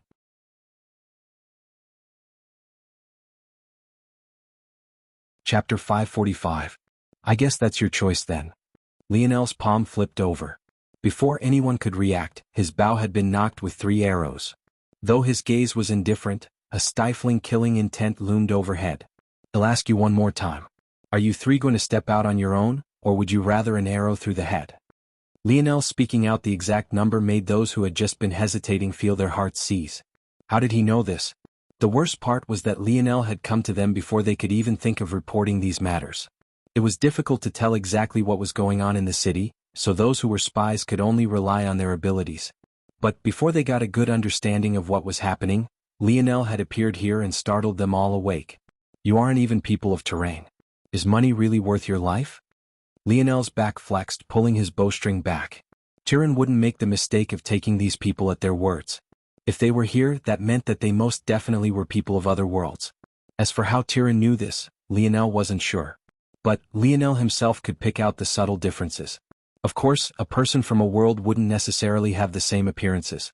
This wasn't a matter of how they looked, but rather about the way the energies around them behaved. People from the same world had subtle nuances about them that Lionel was able to pick out. Just from a casual observation, Lionel was able to pick out these people with ease. That said, there was no telling if Lionel was correct. It was always possible that these people had deeper ties to Terrain than it seemed. But it was worth a try. Alright then. Die. Lionel's gaze sharpened, landing on the first figure. Just as his bowstring was about to be released, 2 figures dashed forward, quickly falling to their knees. I surrender. I surrender. They both spoke in unison, their head lowered to the ground. It was clear that they were too afraid to even look up. Before, they had thought that Lionel was just bluffing. But after Lionel not only spoke out with the number of them that there were, but also locked his aura onto them, they felt as though they had fallen into the pits of despair. The only ways they could see to save their own lives was by surrendering. Just a bunch of trash. When others heard this voice, they were surprised to find that the obese merchant was on the other side of it. This man who seemed to be all talk and no substance actually had the gall to say such a thing at this moment? You're quite bold, brat. The obese merchant snarled. How did you manage to pick us out? Lionel gazed indifferently at the obese merchant who very clearly had no intention of begging for his life like the 2 before him. At the same time, though, Lionel also had no intention of explaining how he had done things.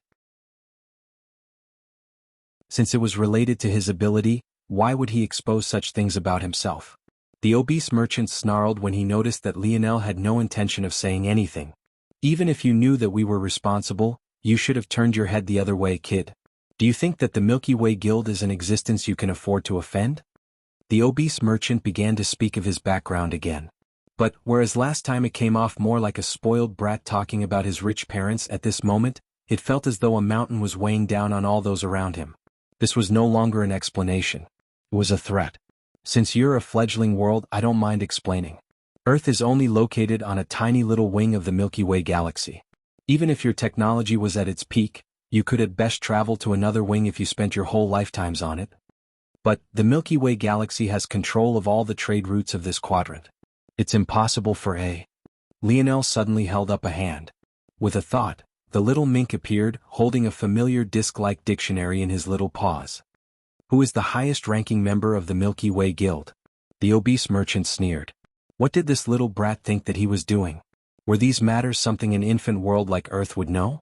Did he really think that his little informational treasure would be able to give him such information? Was this supposed to be a comedy skit? Asterisk ping asterisk. Replying to Seed, the highest-ranking member of the Milky Way Guild is Augustus Ovaltine. And what's his strength level? Ping. Replying to Seed, Augustus Ovaltine, when last displaying his prowess, showed strength nearing the 6th dimension. What are the odds Augustus will care about a 4th-dimensional one-star black merchant? The obese merchant nearly choked on his spit, his visage becoming deathly pale. Calling the president of the Milky Way Guild by his first name as though it was a non-issue? Just who was this kid? And what the hell is that disc? The merchant had heard that Earth was a treasure trove of wealth, but seeing it with his own eyes made him feel as though he had lived his life to this point for naught. Ping. Replying to Seed, it depends on if matters are related to Earth or not. Lionel nodded. Earth was too much of a temptation. Even if this Augustus wouldn't normally care about the life of a one-star black merchant, if it came down to it and he could use it as an excuse to stretch his hands toward Earth, he wouldn't hesitate. In fact, considering there was a merchant here it all likely meant that his sights were already locked onto their world. Since this was the case, how should he deal with this matter?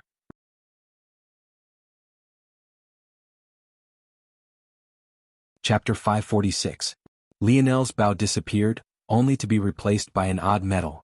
Just looking at it, one couldn't feel anything special. It looked even less special when Lionel bent it in his hands as though he was pleating fabric rather than a metal bar. But, when the two kneeling figures felt this metal wrap around their wrists and lock into place, they felt as though they couldn't exert any strength at all. After he was done, Lionel walked to the obese merchant who was still sickly pale. He didn't seem to realize that the last response by the dictionary gave him some breathing room, likely because the pressure Lionel put on him was too much. Or more accurately, it was Aina's pressure. From the very beginning, Aina had had a bad impression of this man. So, the moment she found out that he was one of the spies, she no longer held back her killing intent. Luckily, it seemed that this merchant was more adept at selling wares than battling. But this only made sense. After a world completed its first metamorphosis, it would slow into a lull. By then, not everyone needed to be combatants any longer. On the current Earth, practically everyone needed to know how to fight with the exception of a few. However, as things settled down more, it was likely that Earth may return to the previous days where the army and a regular citizen's life were kept separate. Lionel didn't wait for the obese man to finish and simply locked his arms into place just like his colleagues. This metal bar was the very metal used to line the walls of Dark Cloud Prison. With all the destruction, Lionel managed to snap a few pieces for himself with quite some ease. Now, he wouldn't have to worry about these spies using secret means of communication. Though Lionel could easily see through more conventional communication methods, stopping abilities would be more difficult. The reason he was able to weed out the spies to begin with was because White City simply made it too easy. Every spy, without fail, had communication force arts drawn into the foundations of their home. Not only were there communication force arts, but there were also force arts that made monitoring the city several times easier. Of course, the obese merchant and his two accomplices were a bit different in this regard since their homes were only recently built. But even then, seeing through them hadn't been very difficult. Lionel only had to pay attention for special talismans.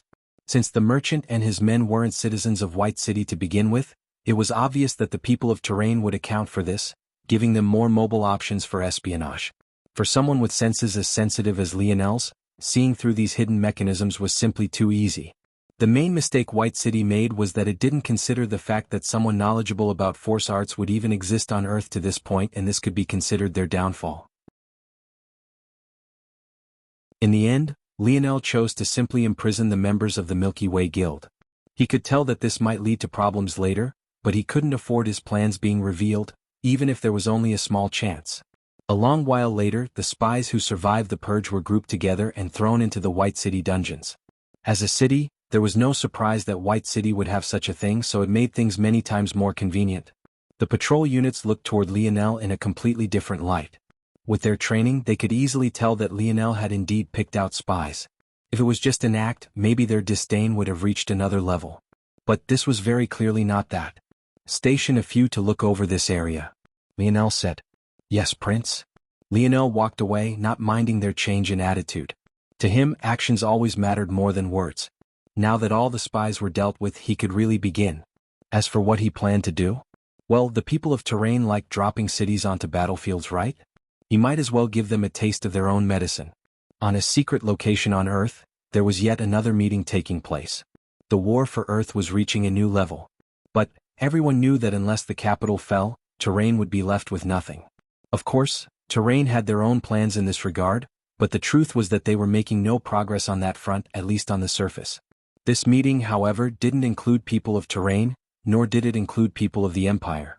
Rather, each and every soul here was an upper echelon member of the Slayer Legion. Among those present, there were several that Lionel would recognize. The first of which being Supreme Monet. Aside from her, there was even the angelic man who appeared that day to stop Hutch, and there was even Hutch himself. The old man lazed around as usual. But compared to when Lionel first saw him, aside from having his feet up on the table, the old man also cradled a machete resting in an age-worn leather sheath. His head nodded away as though he might fall asleep at any time.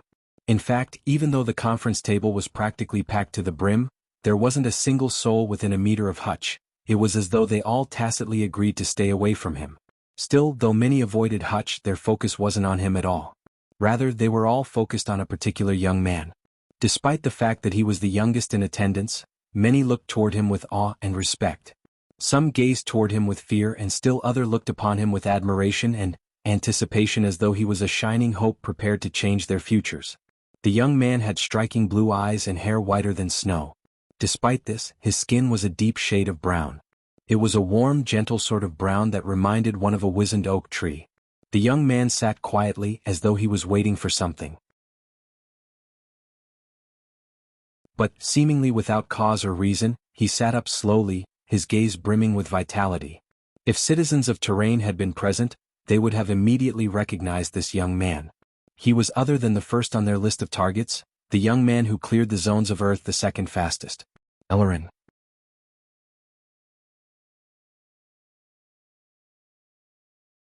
Chapter 547.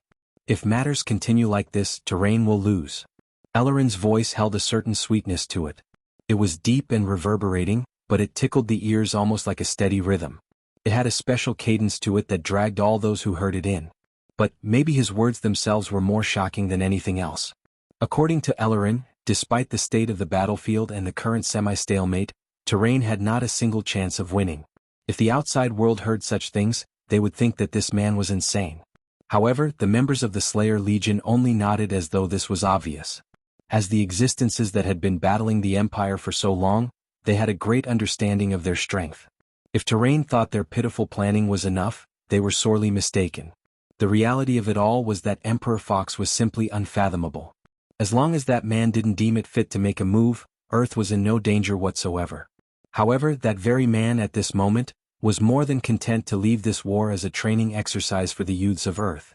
And maybe the sad part was that Terrain had yet to realize this was the case either. They simply weren't being taken seriously. Of course, if one looked at this at a surface level, Ellerin's words were already shocking enough. But if one was aware of how many things he was aware of, they would be even more astounding. But I'm sure you're all aware that it's impossible for things to simply continue like this. Those hidden families will not miss this opportunity to deal a blow to the Empire. They're only waiting for the opportune time. And there's no guarantee that other worlds haven't already stuck their noses into our matters. So the question remains, what will we do about it? A silent hush fell over the Slayer Legion. Ellerin stood from his seat. He wore a tracksuit that radiated a pure white color. Despite the casual nature of his dress, it didn't seem out of place in the slightest. In fact, it felt as though he was a monk looking down upon them from on high. Just his demeanor alone felt otherworldly. Not many know the history of the Slayer Legion, and even less know that we are no less ancient than the Ascension Empire. However, we've been hiding in the shadows for a long time. Sometimes I believe that even we forget what our true purpose is. Ellerin swept a gaze over those before him, his demeanor completely unlike what his age would dictate. He commanded the room of such powerful individuals with ease. With the exception of a single man. Hacker Hutch continued to nod away, mumbling beneath his breath as he whispered sweet nothings in his sleep. Ellerin smiled when his gaze landed on Hutch. He didn't seem irked by such a reality at all. In fact, he only shook his head as though he was observing his own grandfather napping at an inappropriate time. There wasn't a hint of animosity in his expression. Hutch. The angelic man growled. Hutch shot up, looking around warily. When he realized where he was, he yawned. Oh, this meeting is still going on? The angelic man's fury reached a new level seeing such a display. Show some respect. Respect. Hutch picked at his ears. You're all fawning over a brat who hasn't even grown hair in all the right places yet, and now you have the audacity to ask me to show some respect? The hell is wrong with you? Hutch yawned again, smacking his lips. I could do with some pizza. The old man mumbled beneath his breath. By this point, not only was the angelic man fuming, but so were the others. This was especially so for Catras, who had lost an arm to Hutch just months ago. The emptiness of his sleeve brought him to a boiling rage every time he thought of those events. Grandpa Hutch, I heard that Mayfly died? Hutch's gaze narrowed as he looked back toward Ellerin. The relationship between Badger and Mayfly might have been close, but compared to the relationship between Mayfly and Ellerin, it was hardly worth mentioning. It could be said that Badger's emotions were unrequited, while it was a completely different story for Ellerin's. This might have shed light on just the kind of man Ellerin was. Despite all of these matters, he still didn't blink an eye when Mayfly and Badger partnered up so frequently. This was a man wholly confident in himself and his ability. It's been quite a long time since you've called me Grandpa Brat. But, to think that this was the situation you would do so in. It seems that you've gotten quite used to playing these political games. Maybe rather than my being the one who's forgotten the true purpose of the Slayer Legion, it's you all. Hutch stood, his demeanor becoming completely different. It was clear that even Ellerin became a level more serious. I hadn't made my decision before, but I'll have to thank my own grandson for pushing me in the right direction. It seems that I can no longer take a back seat to these affairs any longer. By the time Hutch made it to the front of the room, his aura was towering. Whatever demeanor that Ellerin seemed to have had was completely washed away in the presence of this old man. Slowly, Hutch's skin seemed to become more elastic, his wrinkles fading somewhat. He became an inch or two taller and his aura sharpened, regaining a bloody edge that had disappeared long ago. Even beneath the gazes of so many powerhouses, his aura seemed to wash over them all, suffocating them to the point it seemed they wouldn't be able to raise a single finger. He was on a completely different level. It was only at this moment that they all understood the level of strength Hutch commanded. Even if he hadn't awakened such a rare time affinity ability, even if he hadn't awakened an ability at all, he would still carry strength capable of forcing them all to submit. This was Hutch. This was Old Man Hutch. This was Hacker Hutch. From this day forth, the sole decision-maker of the Slayer Legion will be me.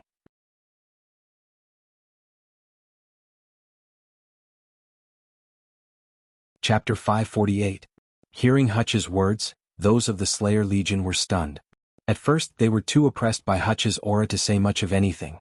But, in the next moment, a few shot up, livid expressions on their faces. You dare to rebel, Hutch? Catras roared, slamming his remaining hand onto the table beneath him. Catras hadn't dared to confront Hutch before, but now he was most definitely in the right. Wasn't the point of the Slayer Legion meant to be to fight against the oppressive rule of the Empire? The Ascension Empire hid beneath a guise of democracy, but when there would always be one undeniable ruler, what kind of democracy was this? This world was simply a monarchy with extra steps. There was nothing revolutionary about it. Just how many actions had the Fox family unilaterally taken over the years with no one being powerful enough to stop them? This was exactly what they were trying to avoid, yet Hutch was actually trying to make the Slayer Legion the exact thing they were fighting against. It was unforgivable. Silence. A wave of force surged through the room. Many felt as though their knees had gone weak, whatever thought of resisting they had falling to negligible levels. Even now they couldn't believe how large the difference between them and Hutch truly was. "Brat, go sit down." Hutch looked toward his grandson, a commanding tone booming from within his chest. Ellerin looked toward Hutch, a partially cautious and partially curious light in his eye. But in the end he smiled somewhat unexpectedly. "All right, Grandpa." It was simply too difficult to read Ellerin. He really did seem like a kid trying his best to please his grandparent. But just a moment ago he was questioning his grandfather about the death of Mayfly. Of course there hadn't been any sort of edge to his tone back then. But asking such a question in context most definitely seemed to be combative. Yet now, Ellerin pretended as though of that had happened. Hutch turned away from his grandson, looking back toward the crowd of Slayer Legion elites. By now many of them had paled. Without Ellerin's presence blocking Hutch, the aura they felt came like a rampaging tsunami, crashing into their minds and hearts with a relentless tempo. "Since you all seem to have forgotten the truth of our Slayer Legion, I will remind you. We weren't built to be rebels, we weren't built to help the common people, we weren't built to sit here and scavenge for opportunities to deal with the Empire. The truth of our existence is in our name. We, the Slayer Legion, was built to kill." A bloodthirsty aura surged out from Hutch. The sound of crying blades sung through the air, sharpening beneath Hutch's aura as though it was their perfect whetstone. Not a single soul seemed capable of breathing, let alone moving. It felt as though their whole world suddenly revolved around this one man. "We plunder. We kill. Then we sharpen our blades and do it all over again. This is the fundamental law that rules us, that rules me." Monet. Supreme Monet was shaken out of her fear-induced state. "Why yes. What is the history of the Slayer Legion?" "We." Monet grit her teeth and stabilized her breathing. "We were once the spear of the Empire. However, we grew too dangerous and were thus abandoned and shunned. It was too difficult to control so many powerhouses at once, so the first emperor of the Ascension Empire had us hunted down and killed." If others heard this story they would have been shocked beyond belief. To think that this was the true origin of the Slayer Legion. However, the words Hutch said next were even more shocking. "Wrong." One by one, Hutch called out Supremes and former Supremes, forcing them to speak of the Slayer Legion's history, yet, of them could come up with an answer that could satisfy the old man. In fact, with every mistake Hutch's reprimanding only grew fiercer and harsher. "So this is the hogwash that's been taught?" Hutch looked toward his grandson. "What is the history of the Slayer Legion?" Ellerin cleared his throat, the simple action somehow seeming elegant. It was simply impossible to believe that a single man could have such a level of charm. "We are the sacrifice. When alive, our will keeps the people warm. On our deathbeds, our blood quenches the people's thirst. After our death, our flesh keeps the people fed." Ellerin's words shook those of the Slayer Legion to their souls. It was no longer about the voice that spoke them but entirely about the words themselves. It felt as though they had suddenly pulled their heads out from a vat of water, gasping for breath and finally seeing the world for what it truly was. The simple sentences tugged at their heartstrings, forcing their blood to rage like flooding torrents. However, Ellerin still hadn't finished. "We are the spearhead. Our shaft stands tall without us. Our head glistens beneath the sun when it is time and hides in the night when it is not. Do you understand?" Though the members of the meeting felt that their blood was boiling, they couldn't quite explain why. It was as though something hidden within them was slowly resurfacing, bubbling to the forefront of their minds. However, no matter how hard they tried, they couldn't quite understand what Ellerin was trying to say. "What sacrifice? What spear?" Ellerin glanced around him, his expression calm. "We are the Slayers. Our work is entertainment when the Emperor deems it fit. Our services are ostracized when he does not. Do you understand?" The upper echelon's expressions flushed red, their jaws clenching. "The Slayer Legion is." Hutch began to speak in an even tone, his pace unhurried. "The hidden army of the Empire. In times of war we join the battlefield to become their spearheads. In times of peace we become their sacrifices. Now, sharpen your spears."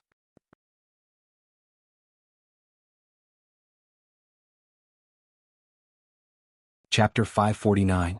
Hutch's words left a pregnant silence over the room. It was hard for the upper echelon to properly wrap their heads around this matter, but somehow also easy for them to accept. The realization left them quaking internally. Just what level of manipulation and planning did it take to pull something like this off?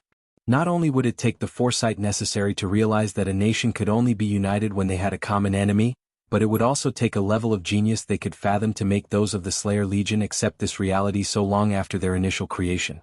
The upper echelon members had long since been taught of the true origins of the Slayer Legion, but it wasn't until this moment that they understood their true hidden purpose. In truth, was this so different from their initial reality? Their main goal had been to protect the citizens of the Empire and to pave a better future for them. And now their goal was the exact same. It was just that their spears were pointed in a different direction than where they expected. But now they had another problem to face. While the upper echelon were properly indoctrinated and could accept this news with ease, the same couldn't possibly be true of their lower-ranking members. One just needed to think of existences like Big Buddha to understand just how much many of their people hated the Empire. No small number of their recruits were made up of those who loathed the Ascension Empire and wanted to live to the day it fell. But this was precisely where the genius of the Slayer Legion lay. It was created for this expressed purpose. And, with all the most powerful members knowing the truth behind this, it was almost too easy to control how much progress the Slayer Legion made toward that goal. This was the ultimate truth. Worrying about how those lower-ranking officials would react? Who said they needed to find out at all? Lionel sat in meditation, his internal sight stretching out over the city. White City was over 50 kilometers in diameter. If Earth was still a third-dimensional world, with his fourth-dimensional internal sight, Lionel wouldn't have an issue covering this distance. But, after entering the fourth dimension, it was much more difficult for Lionel to cover such a distance. In such a fledgling fourth-dimensional world, Lionel could at most cover 10 kilometers at best, and that was only thanks to his obscene sensory talents and in thanks to reaching completion in the Four Seasons realm, which seemed to have boosted him in all aspects. However, even this wasn't enough to cover the whole city. This was why Lionel had had no choice but to walk around the city slowly. His goal in traveling around the city had more to do with just finding the spies. Other than this, he also had to read the layout of the city and draw a map of the Force Art nodes littered throughout. When Lionel saw Hargrove City teleport for a second time, a light bulb went off for him. The only way for the city to have managed to do this was if there was a permanent teleportation force art drawn into its foundation. The reason for this was simple. Take a talisman for example. They were usually one-time or limited-use items. This was because the drawing of a single force art had many limiting factors, whether that be the skill level of the one who drew it or the material it was drawn with. The easiest way to visualize this was in comparing the mage arts of Camelot to treasures created by force crafters. A mage art, once drawn onto the air, whether with no medium or with a spiritual wood-forged wand, would only last long enough for a single attack. Even stronger spells would last for a few seconds at most, while the longest-lasting spells like Lionel's Bell defensive spell would only survive a few attacks at most. By comparison, a treasure created by a force crafter was on a completely different level in terms of longevity. A well-crafted weapon could survive decades, even centuries of continuous battle. There were some weapons that had even existed for millions of years without issue. What was the main difference? The quality of material used to draw the force art. Force arts came in all different shapes, sizes, and even languages. But the one fundamental truth was that the medium used to draw them would always decide their longevity. So what was the point of all this? Why was it important at all? Well, it exposed one fundamental truth to Lionel, and that was that these cities weren't teleported here through one-time use treasures. The very foundation of these cities were force arts. One might think this wasn't very useful. Even if Lionel knew this, what could he possibly do about it? Even if he managed to use it, wouldn't it just be a teleportation force art? What was the use of bringing a city to a battlefield? From Terrain's perspective, this made sense because they were invading another's land. But Earth already had many well-established forts and cities that could put White City or Hargrove City to shame. Beyond this, since Terrain had drawn in permanent force arts, who knew if they had a greater purpose for them? What if, much like Hargrove City, Terrain had a method of snatching White City back? If that was the case, it might make Lionel's actions even more useless. All of this said, Lionel didn't see these matters in this fashion at all for a few reasons. Firstly, he believed his level of skill was beyond the crafter's Terrain employed to draw these force arts. Secondly, he had learned when he reconstructed Camelot's mage arts to amplify their strength that force arts could be considered complete sentences and paragraphs while the runes used to draw them were the words. In that case, such a large force art, just how many of these words could he rearrange? And what kind of new sentences could he form with them? But the third was the most important. With the sturdy materials used to draw this massive force art, Lionel felt that he could do something much better with all that wealth.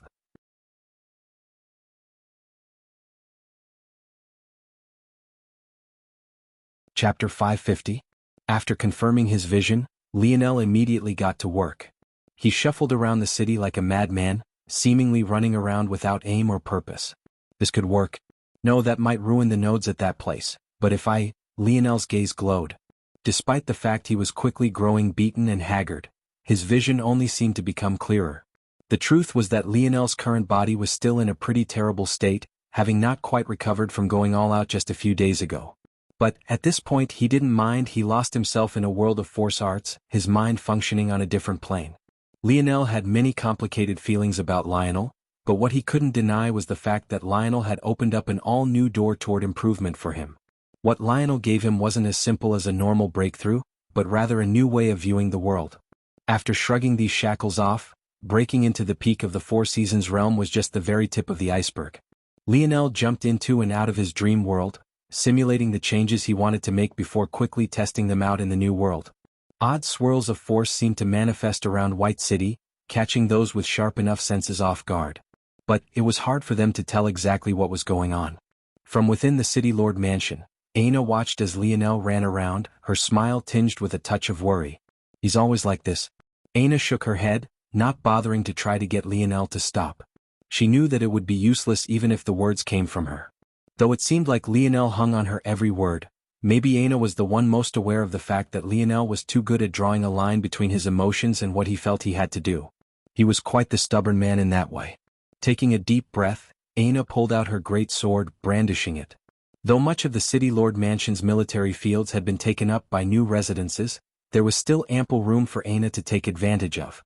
She slowly swung her sword, her muscles twitching beneath the strain as she slowed her swing to a crawl. Aina had picked up the sword when she felt her comprehension of the battle axe had reached a bottleneck. Others might feel that this was a foolish thing to do, but Aina always trusted her instincts. When it came to the proper way for her to train herself, she was the very best at it. She felt that there were secrets in the sword that could bring her comprehension of the axe to an all-new level, so she began to diligently train in it. During her battle with Anared, that feeling she had grew even stronger. Though she was certain that Anared held back, he was still a master of the sword. His every action was infused with the air of a sword master. If Anared knew that his actions would help her break down a final barrier that had been holding her back, who knew how he would react? This is the feeling. Aina took a deep breath, her chest heaving in slow rhythms. At that moment, something miraculous occurred. Despite the fact her sword swing remained incomparably slow, the blade left an afterimage in the air as though leaving a permanent stain of its presence in the wind. The image shifted and slowed, waving about like illusions. That's it. Aina ingrained the twitch of every one of her muscle fibers onto her mind. Beads of sweat fell down her delicate brow, following the slope of her slender neck. Halfway down, Aina threw her sword to the side as though it was trash. At that moment she felt that she no longer needed it. Until the next time her ability spoke to her, she wouldn't need any other weapon. Aina grasped out into empty air, causing her odd curved package to snap open. With a surge, a beautiful axe of golden red shot into her hand. Ha! Aina swung down with a forcefulness. At that moment her aura completely changed. For those instances of time, her body exuded a mystique that demanded absolute obedience. The faint shadow of a woman more than half a foot taller than her seemed to envelop her body, causing the forces in the air to sing. A deep gash suddenly stretched out before Aina, even without her axe having completed its swing. Afterimages of golden red tore through the wind, leaving a whistling resonance in their wake. Aina's arms came to a grinding halt, a final bead of sweat falling from the tip of her nose to the ground below. Completion, she said softly. If others knew that Aina had reached the completion stage of the Four Seasons realm, they would be shocked. Of course, her completion stage was only for the axe, while Lionel's was on a level that far transcended that. But it was a feat that would shock and awe others to no end regardless. Aina smiled. My training is actually faster now. Aina felt that she had underestimated the value of a break on the mind. She had thought it would take her several more months to reach this stage, yet it had only taken a few more days. Now she felt much more confident about entering Valiant Heart Mountain's stage. After basking in her own success, Aina's next instinct was to tell Lionel the good news. She didn't know why she had the compulsion, but after she opened up to Lionel, she felt the weirdest joy even telling him the littlest things, even though the trade-off was learning that he was a milk-first sociopath. However, just when Aina wanted to do so, she felt another shift in the force surrounding the city. This change was particularly different from the previous ones. Whereas the former surges originated from within the city, this seemed to come from outside of it. What? Aina was shocked. Why does my body feel so sluggish? On a corner of earth, dead bodies laid strewn about. Their blood pooled and boiled, bubbling forth like a death-laced stew. To the side of this large pool, a familiar man stood, a placid smile on his face. If Aina had been there, it would have been no trouble to pick out that this man was other than the puppet master. But what was maybe more sinister were the bodies and limbs floating within the bubbling concoction. At that moment, a head with a peeling layer of skin floated to the top. On its face, a look of horror and regret was forever etched. This was the face of former Vice Commander Joseph's younger brother, Damien.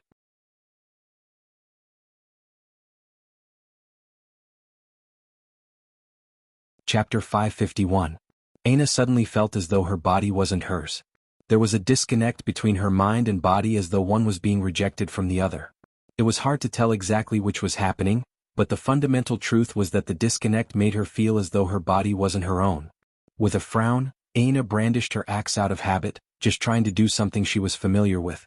By now, she had long since lost count of the number of times she had swung her axe in her life.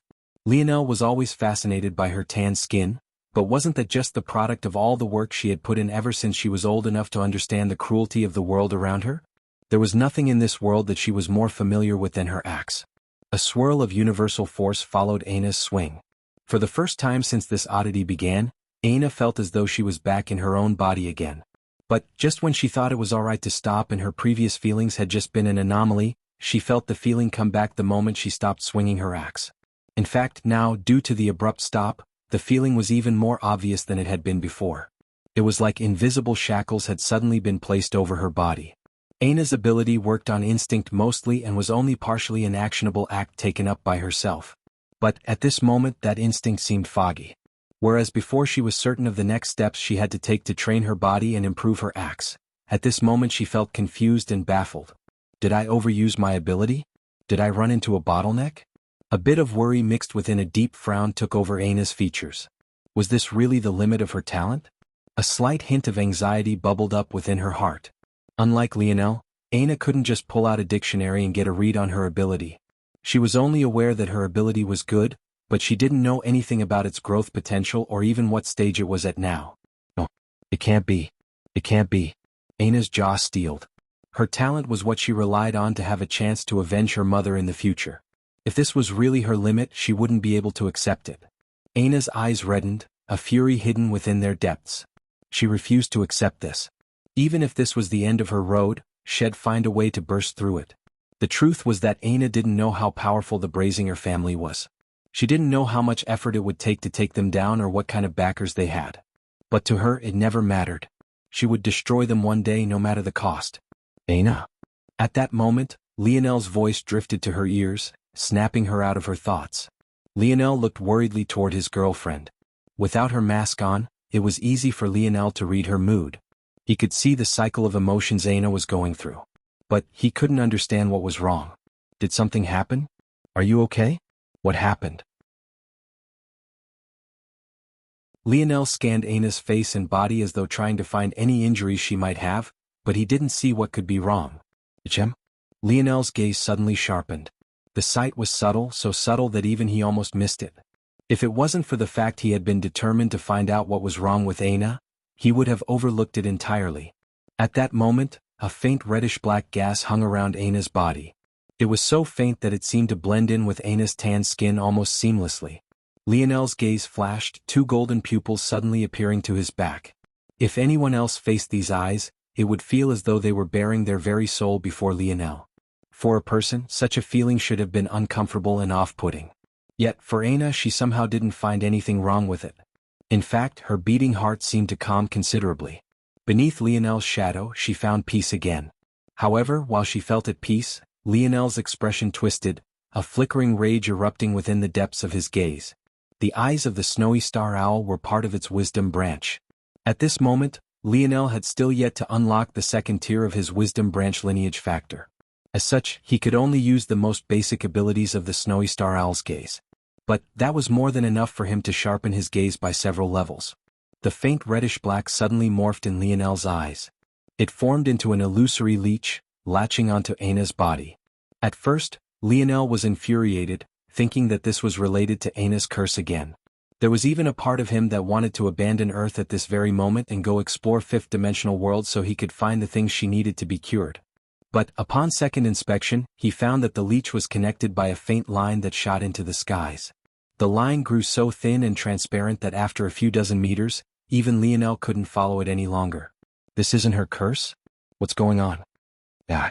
It seems that I've finally found you, my queen. The moment this voice entered her ears, Aina's expression froze, her body flexing so hard that it began to tremble. Several blood vessels ruptured, leaving a flowerbed of crimson trailing up and down her mostly flawless skin. Lionel's head turned back to Aina. Seeing her reaction, he felt his heart froze over. It was as though the woman he cared for most was right before him, but he couldn't even protect her. She was no further than half a meter from him, yet it felt like she was worlds away, blocking her off from reality. Aina seemed to have rejected all outside influences, clenching her fists so hard that blood dripped from her palms. Go. Bring me my queen, puppets. At that moment, the faint reddish-black line that extended from Aina's body thickened by several levels. In fact, with Lionel's gaze, he suddenly found that the city was covered in these lines suddenly. It was in that instant that Lionel understood that it wasn't just Aina affected by these leeches. And, unfortunately, the people of the capital were quickly learning this as well.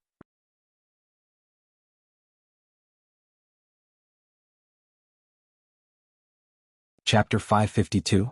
The capital of the Ascension Empire was just as gorgeous as one might imagine. Even if you spent your whole life dreaming, building up a fanciful image of what it might be like, you would still find yourself stunned beyond compare. The capital of Earth was like a blooming flower. Its lowest layer spread out like the petals of a lily, intricate lines drawing the roads and residences where there would have been the veins of a flower. The second layer of the capital of Earth shot upward like the trunk of an ancient tree. Its branches and foliage formed the quarters of the wealthy and noble. It rose into the skies taller than any mountain to ever exist on Earth, reaching heights never before seen. The final layer of the capital of Earth was like the canopy of this ancient tree. Even from down below, one could see the brilliant precious metals and gems that reflected the sunlight. But, compared to the astounding wealth, the nature captured the heart and refused to let go. The sparkling waters of falls sprayed into the air, leaving a perpetual rainbow hanging over the capital. Lush greenery perfectly melded into the high-tech society, making one feel refreshed with every breath. Stars twinkled in its sky, balls of lights hovering about seemingly without aim that made the city seem more like a fantasy land than a true place. And, in the center of it all, there was the palace. No matter where you stood in the capital, it was possible to see this magnificent building. It loomed over top like a protector, existing above all. It had the rounded edges of ancient Indian architecture, the feng shui of ancient Chinese botany, the grandeur of ancient American skyscrapers, the innovation of ancient Middle Eastern vision. It existed on a plane of its own and was the symbol of the Fox royal family. However, at this moment, a capital that had even taken the citizens of a fourth-dimensional world like Terrain aback, was under siege from all sides. Of course, it had been like this for a long time already. However, those who surrounded the base of the capital, trying to gain a foothold on its large curling petals, had never been able to make much progress at all. Though the capital was a gorgeous sight to behold, it was also an impenetrable fortress the size of an entire province. The beautifully formed flower petals at the base of the capital, each larger than the size of a main city, gave the people of Earth a perpetual higher ground advantage. By the time one got to the tree trunk of the second layer, one would have already exhausted much of their resources, only to have to fight another uphill battle. As though this wasn't bad enough, the canopy in the highest third layer was yet another challenge to behold. Without certain strategic points, the only choice to reach the highest layer would be to fly or climb. If one chose flight, you would be asking for death. If one chose climbing, you would be asking for death. The entire capital was practically a death trap. Or rather, that's what it began as. The tides of the battle began to shift. For some unknown reason, the citizens of Earth began to feel sluggish and their abilities became less receptive to their calls. In fact, if it wasn't for the terrain advantage, the people of Earth would have been bulldozed over already. On a battlefield on a northern petal, Noah's expression changed. He pulled Jessica back from the blade of a soldier of terrain, his leg extending and blowing the soldier back. "What is wrong with you?" Noah frowned. He held onto Jessica's slender arm and spun her toward himself. But even then she seemed to react slowly. Jessica raised a hand to her forehead. I don't know. I don't feel too good." Noah looked around him, shocked by what was happening. He thought it was just Jessica at first, but soon the number grew. From Niall to Nika to even the members of the Duff family entourage, everyone's combat prowess seemed to plummet. There were a few that were doing better, but Noah couldn't tell why. As for those completely unaffected, there was only him and Tyrion who didn't seem to experience any issues. Noah's expression changed. "Watch out." Niall's parry was too slow. He was used to relying on his ability to hold down his enemies, but for some reason he found it impossible to do so now. No, it wasn't that it was impossible, but rather that there seemed to be a disconnect between him and his ability, almost as though he was no longer as familiar with it as he used to be. His spear missed the mark and a sword suddenly ran through his shoulder, slicing through his ribs and lungs before plunging toward his heart. Niall coughed up a mouthful of blood, his control over his spear faltered, causing it to slip from his grip and clang to the ground. "Damn it." Noah's fury rose, his body increasing in size as he punched the responsible soldier into a meat paste. The youth troops stood around Niall, watching his life drift away. Was he really dying? Despite all the dangerous situations they had been in, the youth troops had never lost a single member. Not once. Their talent was too great, and even when they ran into trouble, they always managed to find a way out of it. The closest any of them had ever come to death was when Niall faced Lionel. But even then they had been facing one of their own. Lionel was one of them. This was the first time their lives had ever been on the line against a person of terrain. "Retreat." Niall roared. "I said retreat." All across Earth, repeats of these matters seemed to wind on like the rerun of a sick movie. Earth had less people, but they made it up with their talent. Earth had weaker foundations, but they made it up with their talent. Earth was just a fledgling world, but they made it up with their talent. What would they do then, if that talent disappeared?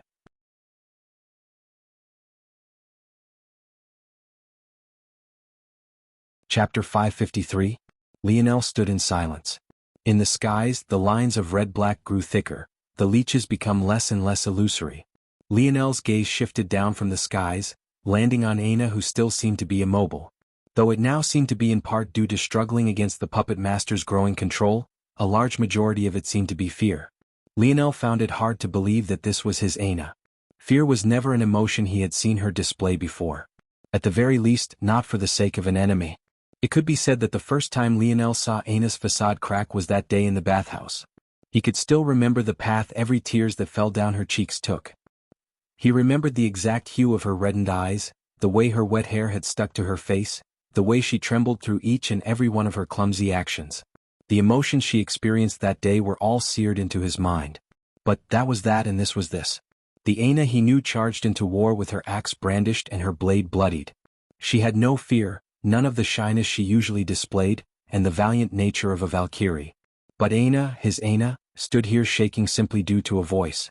Lionel remembered back to the time he asked Aina what happened that day. She reeled back, trying to pretend as though everything was fine. Yet he, instead of trying to understand where she was coming from, pulled back instead. He hadn't understood the fear she was feeling, the anxiety or the trepidation. He didn't grasp the fact that just recalling such memories were this difficult for her already, let alone having to relay them to someone else. Lionel took a step forward and caressed Aina's cheek. She still seemed to be lost in her own world, clenching her fists and staring down at the ground hard as though to push the emotion she was feeling away. She didn't want to experience such a reaction, she didn't want this puppet master to have such control over her, yet she couldn't stop her own visceral reaction. Even when Lionel touched her cheek, she didn't react until several moments later. It was as though the warmth of his palm couldn't reach her even through skin-to-skin contact. When Aina finally realized that Lionel was standing right before her, she looked up weakly, her gaze tinted with a slight red. Lionel could see the rage in them. It wasn't rage pointed toward the puppet master or even him. It was rage she pointed toward herself for being so weak, for allowing such emotions to have such a hold on her. I can't move again," Aina said softly. "It doesn't matter," Lionel responded, his hand gently pushing back Aina's hair. "It'll kill him." The words were simple. They hung in the air like a spring breeze riding the wind. There was no rage in Lionel's voice, there was only gentleness. Lionel had always hated to kill. But for Aina, he could speak such words as though they were nothing. Aina used what control of her body she did have to lean her head onto Lionel's palm. Her eyes closed and her breathing steadied. "I want to see it," she said softly. Lionel smiled. "As my queen commands." Lionel's voice carried a tinge of iciness that left Aina feeling completely at ease. To appear on his world, sending commandments down from above, speaking of taking his woman. The puppet master was truly tired of living. Aina smiled lightly hearing Lionel's words. Compared to when the puppet master called her such a thing, she felt as though she was hearing the most soothing thing in existence. Lionel moved his hand away, ripping the tops of his robes off to reveal a muscular frame. He carried Aina onto his back, tying her to him. The warmth of Lionel's skin put Aina at ease. She rested her cheek onto his shoulder and back, her eyes remaining closed. She didn't want Lionel to see the look in her eye, the look that told the world just how furious she was at this moment. Lionel could feel that his body still hadn't properly recovered. It had only been a day since the battle at Dark Cloud Prison, so how could it? However, at this moment he felt blood rushing through his every being. His heart thumped like war drums, his blood flooding through his veins and arteries like crashing waterfalls. By this point, the thickening lines that shot into the sky began to converge on Lionel's position. When Lionel saw who they were, he wasn't very surprised. In fact, his gaze was cold and indifferent, a fury within his chest slowly bubbling upward. The patrol guards of White City struggled, trying to break free of the control the illusory leeches had on them. But no matter how hard they tried, they continued to walk forward, each brandishing their own weapons. In a distant place, the puppet master sat in a vat of blood. The only adornment on its body was a familiar headpiece that hung from its forehead. The pressure radiating around it was palpable, reaching levels that shouldn't have been possible. Or at least, it didn't seem possible for the ignorant. The barrier between dimensions could be considered like a separation between mortality and immortality. A person of a higher dimension was like a god looking down on their subjects. Lionel's father had force-fed a lot of ancient entertainment down his son's throat. If the strength of a dimensional being were to be described through this lens, it would be most straightforward to say that at the lowest echelons, a dimensional being was essentially at the beginning of their journey, while at the highest, they were nearing godhood. What did all of this mean? This was all to say that comparing someone who had just entered the fourth dimension to someone a half step from the fifth was like comparing someone at the bottom of a world to someone at the top. If a fifth-dimensional being was a god to a fourth-dimensional being, then someone like the puppet master was a demigod. This demigod watched as Lionel strapped Aina to his back, a cold expression on its face. But that was when Lionel looked up into the sky as though piercing his gaze through the veil to land on the puppet master. Lionel didn't speak any words, but his demeanor made it all as clear as possible. He was coming, so wash your neck.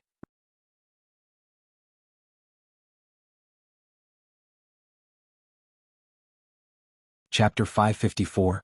Lionel's gaze pierced through the skies, bronze runes flickering across his body. A tan sheen swept across his skin as though he had suddenly become a polished metal. Puppet Master, huh? Lionel flipped his palm, a black spear with countless dangling chains appeared in his hand. Clang, clang, clang, clang. Lionel looked down from the skies, a swath of patrol units converging onto his location. At first, they all showed some level of resistance, but very soon their gazes became vacant, their eyes glazing over as their movements became more coordinated. Soon they moved as though they were a single army. The possibility that Aina could be turned against him didn't escape Lionel, but he didn't put up any guards against her. This wasn't because he was a fool, but rather because he trusted her. Though there were few details about Aina that he understood, what he did grasp was her character. She was a woman he would be proud to have by his side. There wasn't a single selfish bone in her body. Since she opened her mouth to speak of wanting to see him take down the puppet master, it was because she was certain that she wouldn't be a burden. And in that, Lionel could trust.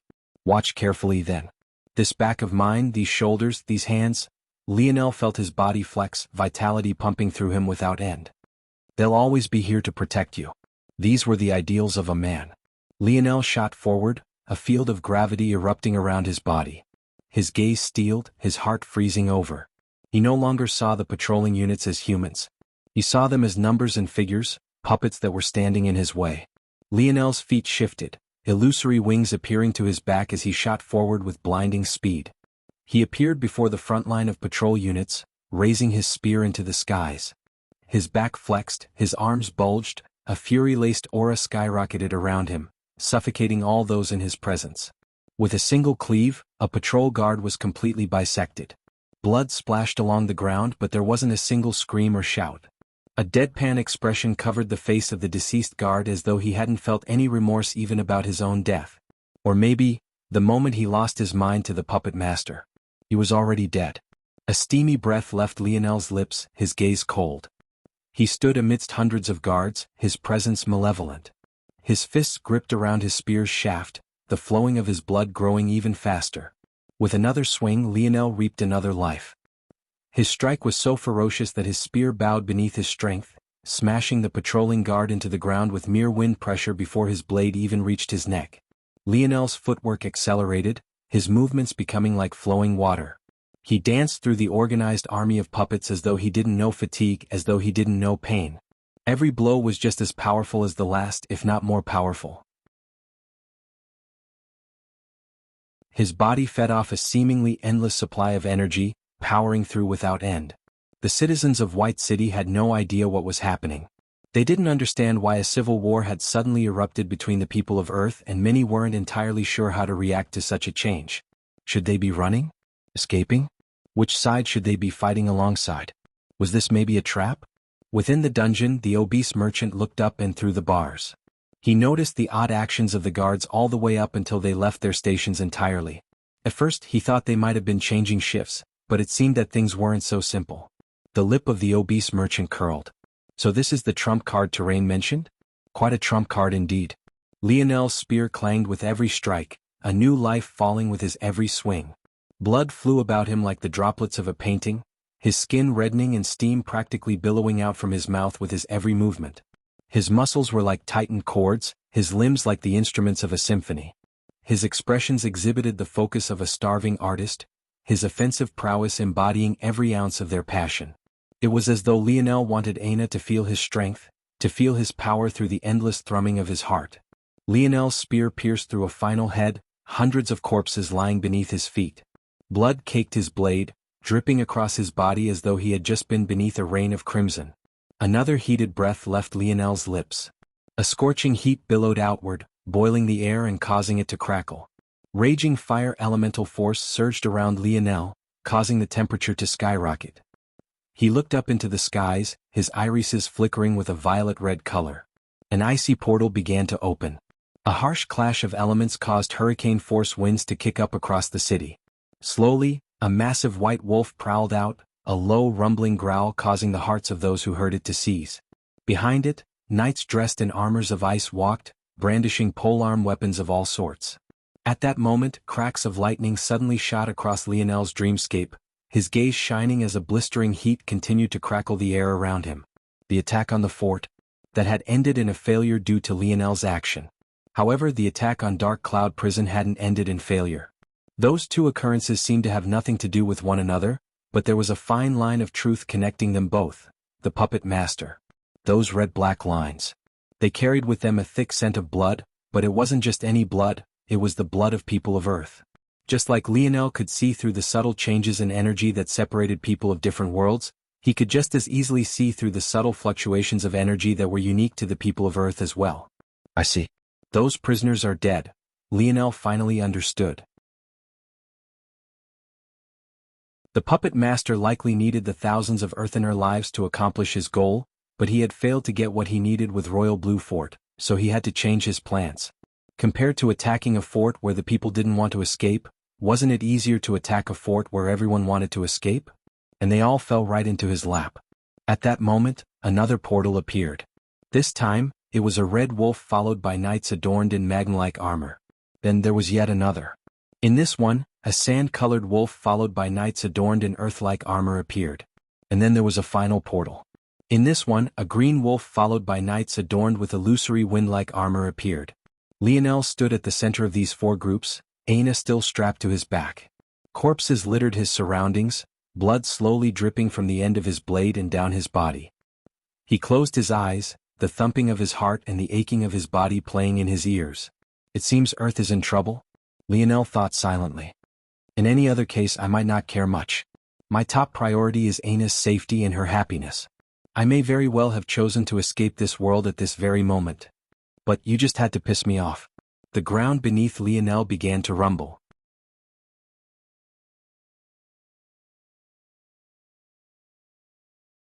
Chapter 555. Lionel brandished his spear, blocking the swipe of a devastating claw attack. His body rattled and shook, his internal organs threatening to shear apart beneath the strain. However, his gaze remained cold and indifferent, as though the frigid energies of the white wolf couldn't impact him in the slightest. The flickering runes across his body solidified. In that moment, whatever jarring inner injuries he felt weakened considerably, his gaze meeting the white-blue irises of the wolf before him. Little Black Star. Lionel hardly finished his thought before an adorable little mink appeared by his side. After observing the situation, the little guy bore his fangs, his hair standing up on end. Lionel retreated as Black Star sent a furious claw swipe forward, causing sides of dark energy to tear through the air and forcing the white wolf back. The red wolf appeared in Lionel's path of retreat, his teeth spilling over with billowing flames. It opened its jaws, a jagged row of glistening white being accompanied by a blistering heat. As though a dragon, its throat flexed and its chest expanded. Due to the size differences, Lionel could clearly see the ball of flames forming and building up. It bubbled like magma, causing a slight red glow to appear at the wolf's throat. The red armored knights trudged forward, their polearm weapons sweeping toward Lionel as though they didn't fear the fiery breath of the red wolf in the slightest. Shoo! The forward force of the red wolf's breath was so great that its body skidded backward, its claws leaving deep marks in the ground. Lionel watched as this ball of fire made its way toward him. It scorched the air, revolving at dangerous speeds and reflecting colors of red, orange and gold. The air around it seemed to disappear into a vat of billowing smoke, the temperature of the surroundings increasing to the point where it seemed that anyone standing within its radius would be burnt to ash. However, Lionel continued to watch it as though he couldn't sense the numerous blade blocking his path or see the looming danger in the slightest. Just when it seemed that Lionel would be burnt to a crisp, he reached out a hand. In that instant, the fireball which had already crossed speeds of hundreds of miles per hour grinded to a halt, resting on Lionel's outstretched palm as though it was a normal ball rather than a 3-meter-tall monstrosity. Lionel's hand swiped across. As though an obedient pet, the ball of fire suddenly accelerated, shooting across the battlefield and slamming into the white wolf.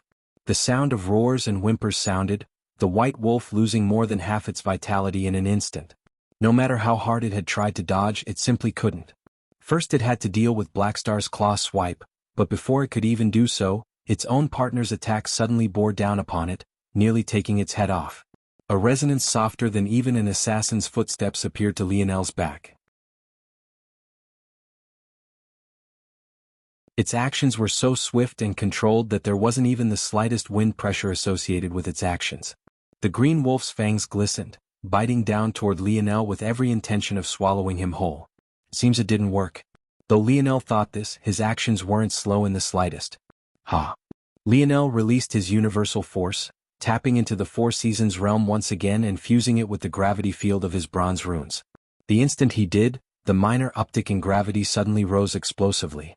The speed of the green wolf plummeted, its open jaw crashing down into the ground with such force that its mouth snapped and its teeth cracked. Lionel had wanted to use the little minx beast control ability to wrest ownership of these wolves away. But clearly this wasn't possible. The puppet master's control ability was far beyond that of the white knight Lionel stole this ability from. In that case, he would just have to take another. Lionel suddenly coughed up a mouthful of blood, the strain of using the Four Seasons realm impacting him once again. But he pretended as though nothing had happened, strong spear forces swirling around him as he slashed downward. Little Black Star. Black Star ripped its way out of the white wolf's body, his little frame and once lush black fur coated in an eerie crimson. Take this ability for yourself. The moment Lionel's words finished, he completed his final slash. His mind was filled with images of a burly man with a chest packed with dense hair. He stood alone in the woods, a darkness pervading his surroundings. The chirps of birds set his rhythm and his beating heart stilled to a crawl. He rose an axe above his head, his muscles subtly writhing beneath his coat of hair. His movements were slow but controlled, a beautiful rhythm hidden within them. Then he chopped down, splintering a thick piece of wood in two. Lionel's image and the image of the mane overlapped. His actions seemed to be fueled by nature's pulse, carrying a tempo that made them impossible to dodge. The green wolf's head was split in two in that very instant, its body vanishing into countless motes of light before much blood could be spilt. The little mink appeared to Lionel's side, grasping with his little claws and causing a shadow to form. Without hesitation, the little guy swallowed it. A strong wind suddenly enveloped the little mink, his body becoming surrounded with foggy green-black energies. With a leap, the little mink found his place on Lionel's head. In that moment, Lionel felt that the disconnect he had once had with wind elemental force suddenly vanished. In fact, the force-strengthening deviation had never been clearer to him than it was now. Float. Lionel shot into the air, dodging an attempted strike by the sand-colored wolf. Unfortunately for it, beneath the force field of Lionel's metal synergy lineage factor, it hadn't been able to use any of its abilities at all. In the blink of an eye, Lionel stood over 100 meters in the air. His cold gaze looked down toward the ground as a jet-black surfboard appeared beneath his feet. Lionel stretched out a hand, his internal sight connecting with the nodes of the city. A coldness pervaded the air, filling it with a lurking scent of death. Despite the fact they were puppets with hardly any emotions of their own, the knights and two remaining wolves below trembled unconsciously, the last bits of their humanity shining through in their final moments. The space suddenly warped and twisted. By the time it settled back down, there was nothing but a crater left. However, this crater had edges so smooth that it caused one to shiver.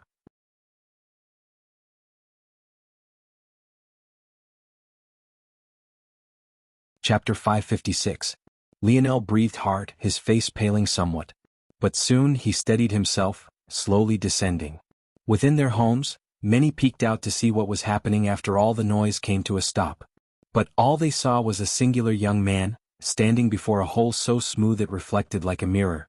That's it. The longer Lionel stood before the smooth crater, the brighter his eyes seemed to grow. He completely forgot about his fatigue, a furious will billowing out from his thumping heart. Space was among the most dangerous force-strengthening deviation in all of existence. Just a slight modification to a force arc meant to teleport had created such devastation. Let alone having a chance to survive, there likely wasn't a single atom remaining of what used to be of these puppets. The unfortunate part was that using the drawn force arts like this made it a one-use item. All the nodes in this area had been completely destroyed after just a single strike. It would be impossible to use the same tactic in this area. He would have to use a different location. The durability of the materials simply couldn't hold up to multiple uses. But it was precisely because of this that this attack was so dangerous. Lionel looked up into the sky again. But now the only reddish-black line that remained was the one connected to Aina.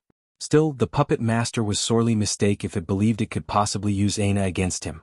Despite the fact he couldn't see the puppet master, it still felt as though his vision tore through space and time itself, his fury boiling through the fabric of reality. The puppet master sat in its vat of blood, its white irises flickering with rage. Those puppets of his that Lionel had just killed might not have been his most powerful, but they were his most useful. They had gotten a lot of work done for him in the past and had taken a lot of effort to nurture to the point where they could retain some intelligence of their own. But now they were gone and the puppet master couldn't quite understand how. How could his fire and earth elemental affinity be higher than my puppets? Others might not have quite understood what happened. But how could he, as the controller of these puppets, have been unaware? According to the usual team dynamic, the Earth Wolf would have the most area of effect impact, the Wind Wolf would pin opponents down, the Fire Wolf would be the main offensive power with the support of the Ice Wolf. However, from the very beginning, the Earth Wolf's attacks seemed to be useless. The puppet master hadn't quite understood what was happening, so it tried to probe the situation with the Ice Wolf, sending Lionel flying into the path of the Fire Wolf. It worked out perfectly. After calculating through Lionel's defenses, the puppet master had believed that he would end up dead while Aina would end up severely injured. It was perfect. But none of this considered the fact that the Fire Wolf's attack would be absolutely useless. Not only was it useless, but it even knocked the Ice Wolf out of the battle completely. The last chance the puppet master had had was the Wind Wolf, who was able to silently appear behind Lionel, only for it to fall victim to an area of effect force field that nearly completely incapacitated it. From start to finish, they never had a chance. Lionel's only injury seemed to have been self-inflicted. How could the puppet master not be enraged? The worst part was that even after a long analysis, it still had no idea what that final attack was. The only thing it knew was that even if it had been in the range of that attack, it might not have fared any better. The puppet master wanted to stand and go deal with this situation personally, but it was well aware that it couldn't. As a variant invalid, the puppet master had strength that could rival even savants of the same level. The only difference between it and a savant was that while savants could improve by doing nothing but eating and sleeping, its path to improvement was several times more difficult than even humans. With its strength, especially coupled with the headpiece its queen so graciously bestowed upon it, dulling the senses of a world of people with population numbering in the mere millions wasn't an issue. In fact, even if the number was tens of times this amount, it still wouldn't have much of a problem. The issue, though, lied in the fact it couldn't move from this region. Not many knew this, but his puppeteering ability relied on blood. By accumulating enough blood from the people of Earth, he was able to lock down on their auras, thus giving him a much wider range. If it left this place, its senses would slowly dull until its control snapped. The puppet master took a deep breath. It had been lying in wait for thousands of years.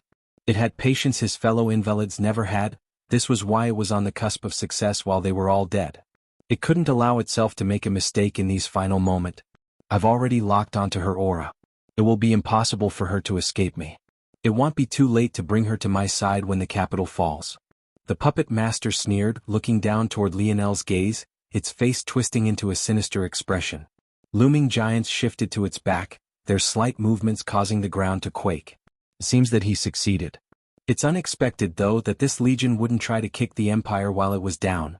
The puppet master turned its attention away from Lionel, looking toward another part of Earth. There, a battle no less important than the one at the capital was taking place. However, the combatants weren't the empire and the cities. Rather, they were the Slayer Legion and the Powers.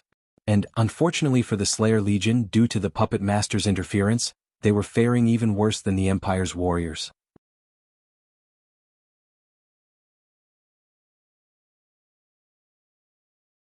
Chapter 557.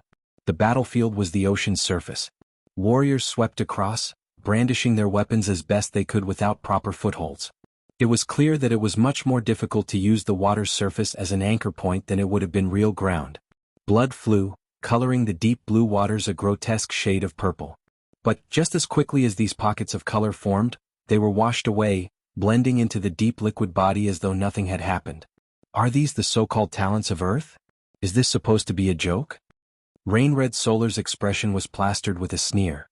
After he had learned that Aina, a woman he had lost to, was an Earthener, he had already had some pent-up dissatisfaction when it came to people of this world.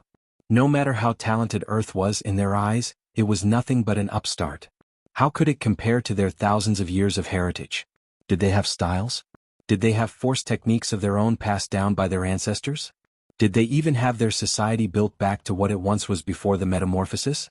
At this point, Earth was nothing but a child having lost the backing of its parents. There were no higher dimensional worlds coming to coddle and hold them any longer.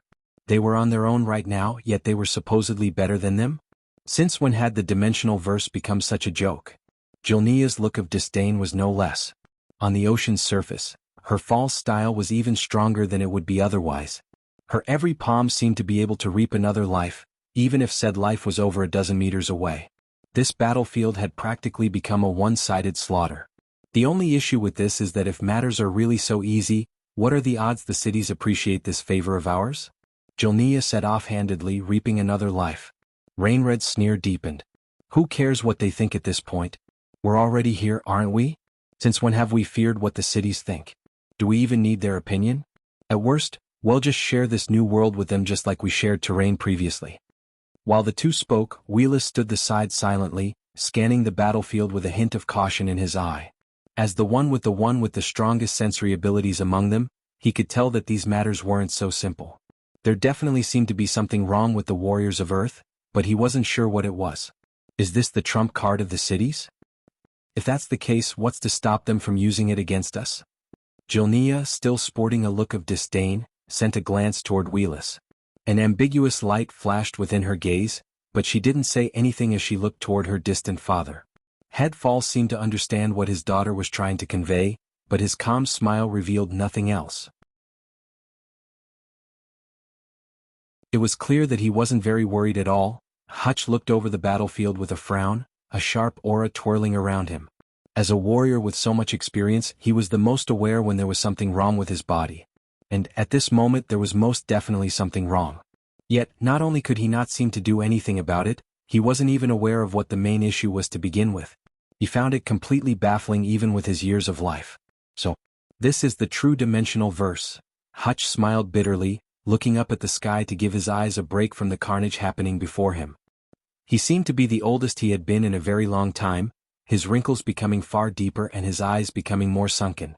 As old as he was, Hutch had never gotten a true taste of the vast universe before. He lamented that he was born too early, that his blade wouldn't get to taste the blood of worlds yet unseen. However, he was lucky enough that this old body of his managed to hold on to the end, to make it here. Now he had a chance to live for longer, to live out those fanciful dreams he had had as a child. Unfortunately, reality was cruel. Who would have known that in one moment he would be speaking of the valiant Slayer Legion and in the next, he would be watching his warriors die one after another. There were no fanciful dreams to be found on this battlefield, no childhood fantasies, nothing that could bring a smile to his face. If Hutch's enemies knew that he was having such thoughts, they might very well be stunned to early deaths. This was Hacker Hutch, a man who should have long since become used to the cruelty of the battlefield.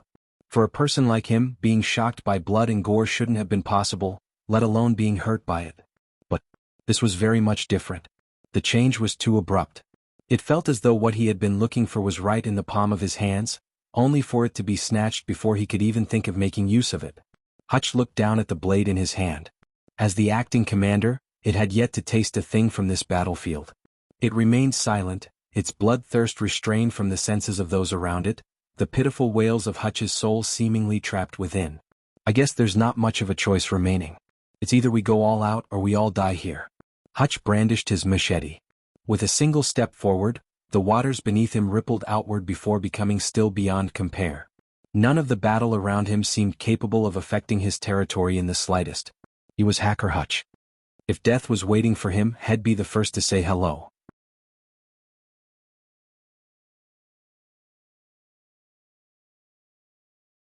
Chapter 558. The situation at the capital only seemed to be growing worse. With the exception of Noah and Tyrion, the fighting prowess of the Eartheners seemed to have hit rock bottom. In fact, the nerf on their strength had increased by several levels due to unknown reasons just moments ago. They were continuously driven backward, retreating again and again until it seemed as though they didn't have any recourse left. By now, barely half a kilometer to Noah's back, the thick trunk of the second layer could be found. Any advantage they had had from the higher ground provided by the first layer had completely vanished, leaving almost everyone on equal footing. Luckily, the branches of the second layer had gained some artillery units. Rains of bullets and arrows flew down from above, covering the terrain army. However, after finally gaining a taste of success after so long, the invaders seemed to have gained numerous second and third winds. They finally saw a crack in the armor that was the talents of Earth. How could they not take advantage? Their fervor reached new levels, their blood rushing through to their ears and their skin becoming flushed.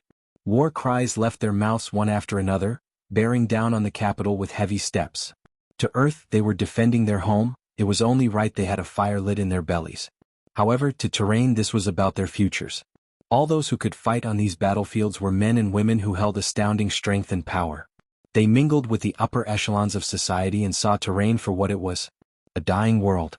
If they wanted a better future for their children, for their families, for themselves, the only path forward was to take down Earth. There was no going back, there were no redos, this was the reality of the dimensional verse. It was a land where worlds fell every minute of every day. But, by the same token, there were just as many that rose up. The question was whether it would be Earth or Terrain. Pincering the capital from two sides, there were two cities. Whereas every other province only gained the focus of one, the capital was worthy of double this. Understanding this much, it was no wonder then, that the Slayer Legion was in such a bad position.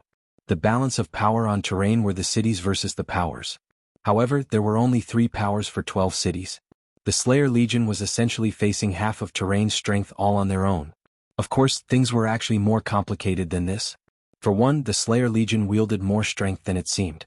Though their overall strength was less than that of the Empire, the difference wasn't exaggerated.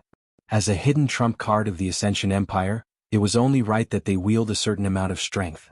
Secondly, the cities wielded more strength than they displayed to the powers. Since they had been planning this invasion for so long, how could they waste their resources on a civil war? The truth was that if the cities wanted They could have wiped the powers from existence whenever they wanted. It was just that the benefit wasn't worth it. If one were to take an objective look at it, 2 cities were enough to give the powers an intense battle to the death. 3 cities were enough to give them a 60% chance of winning. 4 cities almost guaranteed victory at an 80 to 90% probability. This was all to say that the capital was under a tremendous amount of strain already, and it only made it worse that the 2 cities attacking it were among the most powerful. One was obvious. Kiefer City, the city in the lead of this invasion, took the helm at one cardinal direction. But the second city was also easily recognizable. In fact, its aura was even somewhat suppressive of Kiefer City simply due to the sheer imagery it portrayed. It had tall, steel-black walls, filled with sharp spikes that would make scaling them impossible. Just the walls themselves stood at double the height of any other city wall to this point, and its aura was just as dark. Billowing black smoke jetting out from buildings hidden behind the tall walls. It was impossible to tell where this smoke was coming from unless you had a vantage point from the sky. But, just judging by the heavily armored brutes that made up their army, one would think that they were being churned out of factories, which would more than explain the billowing black smoke. The footsteps of these warriors were heavy, their every step causing the earth to quake. Each and every one of them wielded a polearm weapon as though afraid they wouldn't seem manly enough. Even the exceptions to this wielded massive great swords the size of their bodies. It was simply an army right out of nightmares. They didn't blink an eye in the face of death, their forward momentum was dauntless and impossible to stop, and their strikes were powerful and relentless. This was the army of Black City, a city that Lionel would recognize well, not because he had laid eyes upon it, but rather because he was familiar with their young heir, Jeffrak Black. Jeffrak stood atop the city walls, the complicated feelings he had been holding on to having long since vanished. His head reflected beneath the sunlight, his dark armor becoming scorching beneath the heat. Today, this capital falls. To now they had only been sending out foot soldiers. But now their true assault would begin. On the opposite side of the province, Kiefer City's gates began to slowly open as though in perfect sync with Black City. Sharp sword auras soared through the skies, filling the capital with the sound of crossing and sharpening blades. The elites of the 2 cities slowly marched forward. At the head of one army, there was Jeffrak and his father, City Lord Black. At the head of the other, there was Anared and his father, City Lord Kiefer. All 4 looked toward the city as though watching a beast on its death throes. However, it was at that moment that the situation changed again. Space distorted, a third city appearing in the sky. It crashed down with a force that could destroy mountains, landing on the ground and sending a quaking force throughout the capital. Its gates soon opened, row after row of soldiers marching toward the capital from a third direction. Hargrove City had appeared again, and it reeked of blood.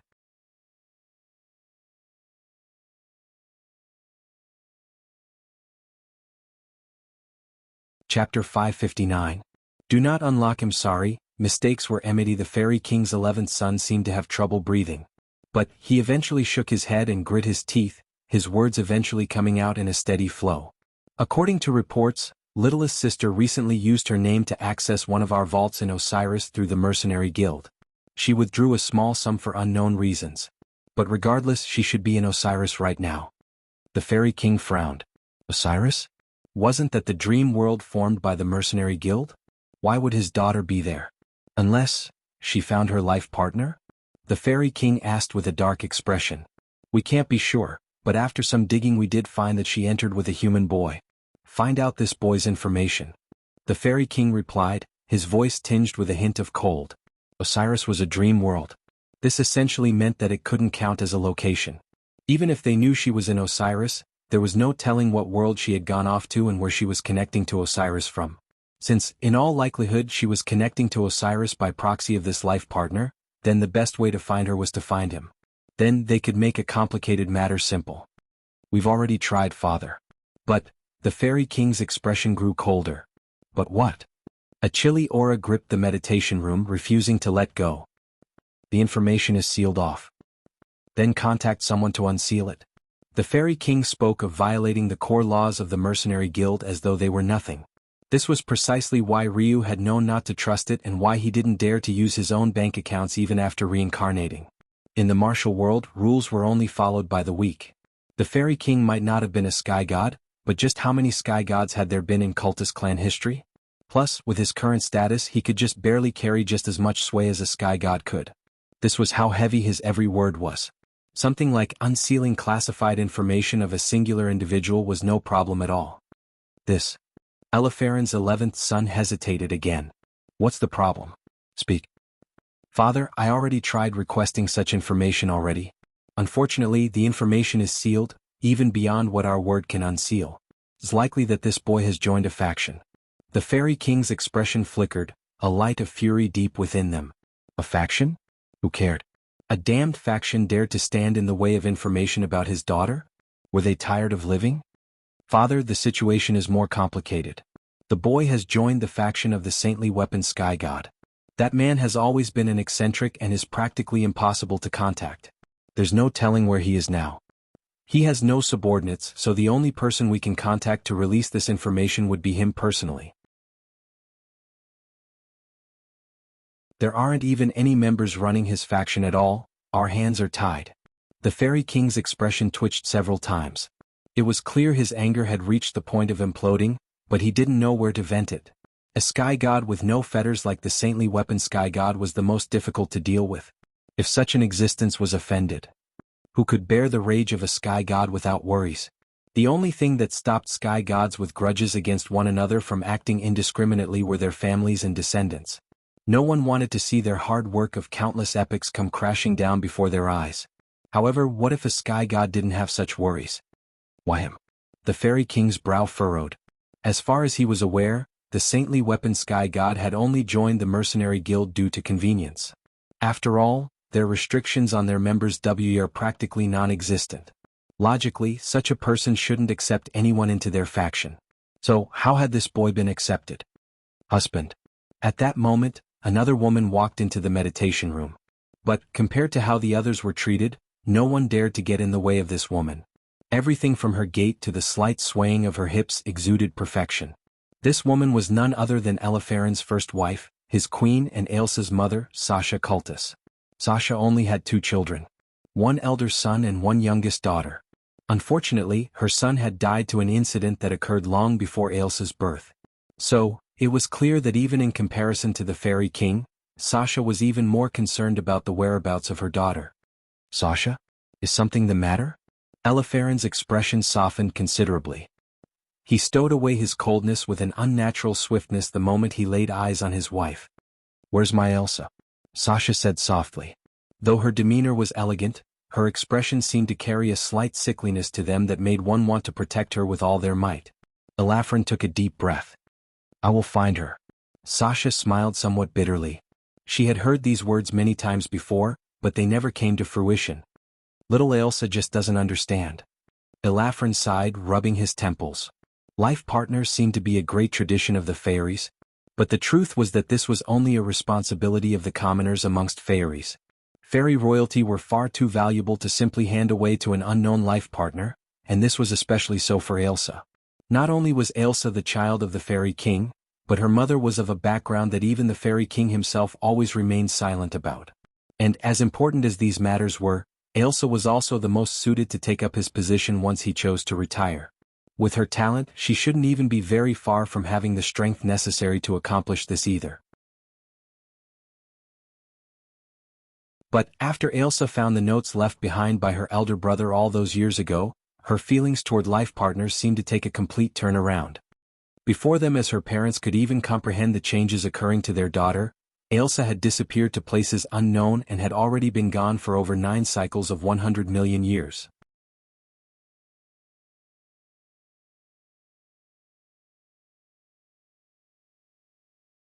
Chapter 560.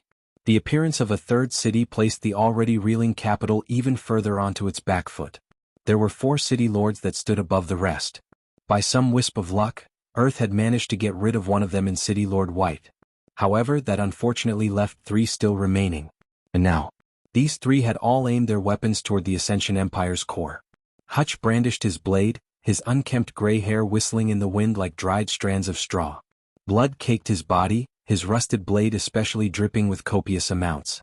He crossed the battlefield with a certain level of confidence to him. Everywhere he passed, time seemed to distort and slow, only for another life to be reaped. His presence alone seemed to stop the continuous defeats the Slayer Legion suffered. Rainred's sneer finally thinned seeing such a scene. Even at such a distance, he could feel danger emitting from Hutch's blade. He felt that he would stand no chance beneath it, a reality that he simply couldn't fathom. This Hutch had at best recently broken into the fourth dimension while he himself was already in the fifth tier of the fourth dimension. There shouldn't be anything that could bridge such a gap. Was the difference between their abilities really so drastic? Worlds like Terrain, which were lacking in talent, often placed great emphasis on their force cultivation. This bred the illusion that one's diligence was far more important than the talent one was born with. However, it was just that, an illusion. Between two people who had vastly different levels of talent, force cultivation was almost irrelevant. Lionel himself was continuously battling foes many times stronger than him in terms of foundation, and he never once paused to think about what tier they had reached. Reynard shook his head. It wasn't just ability. It was that damn machete. He didn't know what magic the old man had pulled, but the skill with which he used that blade was beyond comprehension. It should be the Four Seasons realm? But why was it that there were no obvious signs of the Four Seasons, then? Seems like it's about time. Reynard was startled out of his thoughts, only to find that his father along with Head Falls and Head Mirage had appeared by their sides at some unknown time. Seeing such a scene, Rainred's lips curled up again. He hadn't known why his old man and the others hadn't stepped onto the battlefield yet. But, now that they were here, this farce could finally come to an end. Which of these heads wasn't firmly in Tier 7 or above? Hutch's actions took a tremendous amount of pressure off of the front lines. With his level of training, the restraints this odd debuff had on him was limited. Much like Aina could regain control of her body using her axe as a medium, Hutch could fulfill this and then some. Unfortunately, not everyone had such a medium. Or, more accurately, not everyone could tap into it to the extent that Hutch could.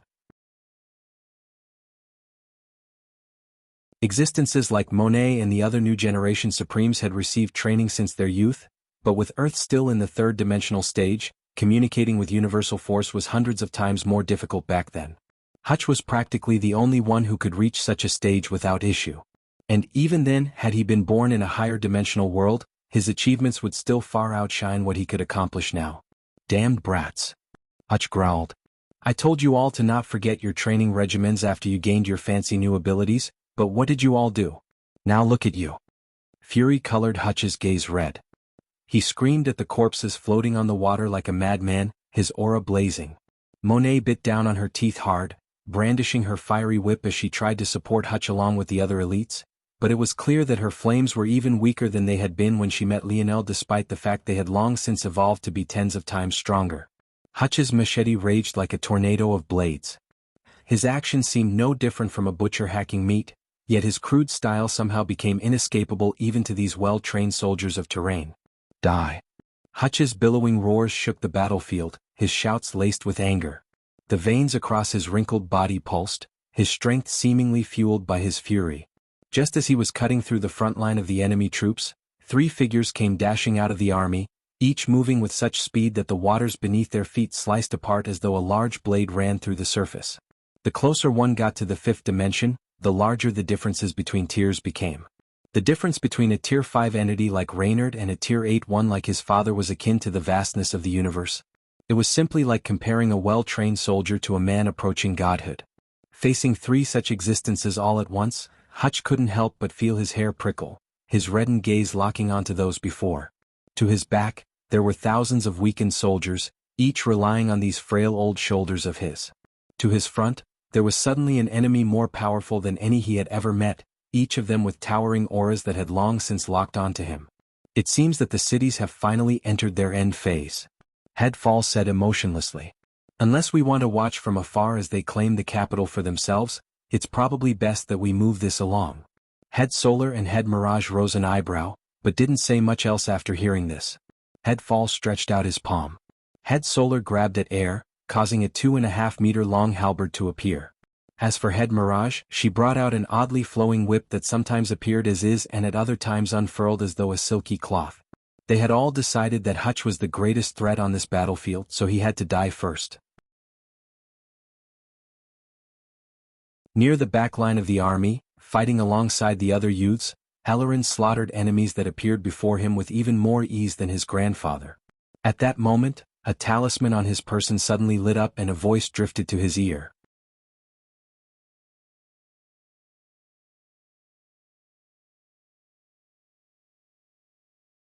Chapter 561. Ellerin continued to battle as though nothing had happened, brandishing a machete no different from his grandfather's. Even as he battled, his lips moved almost imperceptibly, but it seemed that even the youths right by his side that continued to fall to the strikes of the enemies or even the soldiers that fell to his blade couldn't hear a single word he was saying. Not far from Ellerin, there was another familiar group of youths. But these few were so ragged and beaten that even with his senses, Lionel might not recognize them at all. Among them there was Roaring Black Lion, Seer, Falling Leaf, Thunderous Clap and many more. By now though they hardly looked like themselves. Roaring Black Lion had deep gashes through his blackened body.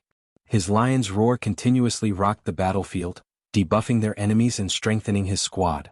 But every time he bellowed, ignoring his injuries, blood would fly from the bloody gash tracing along his enormous body. Chasing Wind and Flowing Wind, two opposite sides of the same coin, did their best to protect him alongside Thunderous Clap. They knew well that if not for Roaring Black Lion helping to level the playing field, they would have fallen long ago. Ho, are these the geniuses of Earth? I've heard so many great things about you all, but to think you'd be put in such a pitiful position against a mere few foot soldiers.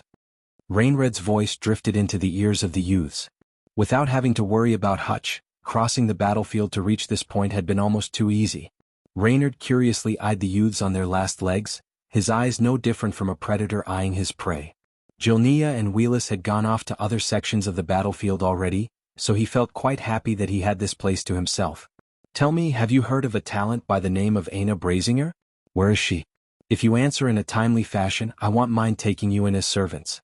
After all, once Earth is conquered, we'll need quite a few sows and studs, so I can't possibly kill you all, right? Rainred's eyes scanned over Chasing Wind and Flowing Wind, his eyes especially locked onto Flowing Wind's scantily clad body. He had to say this fiery young lady truly knew how to entice a man. Though they still wore their masks, Reynard believed in his intuition. This was definitely a beauty.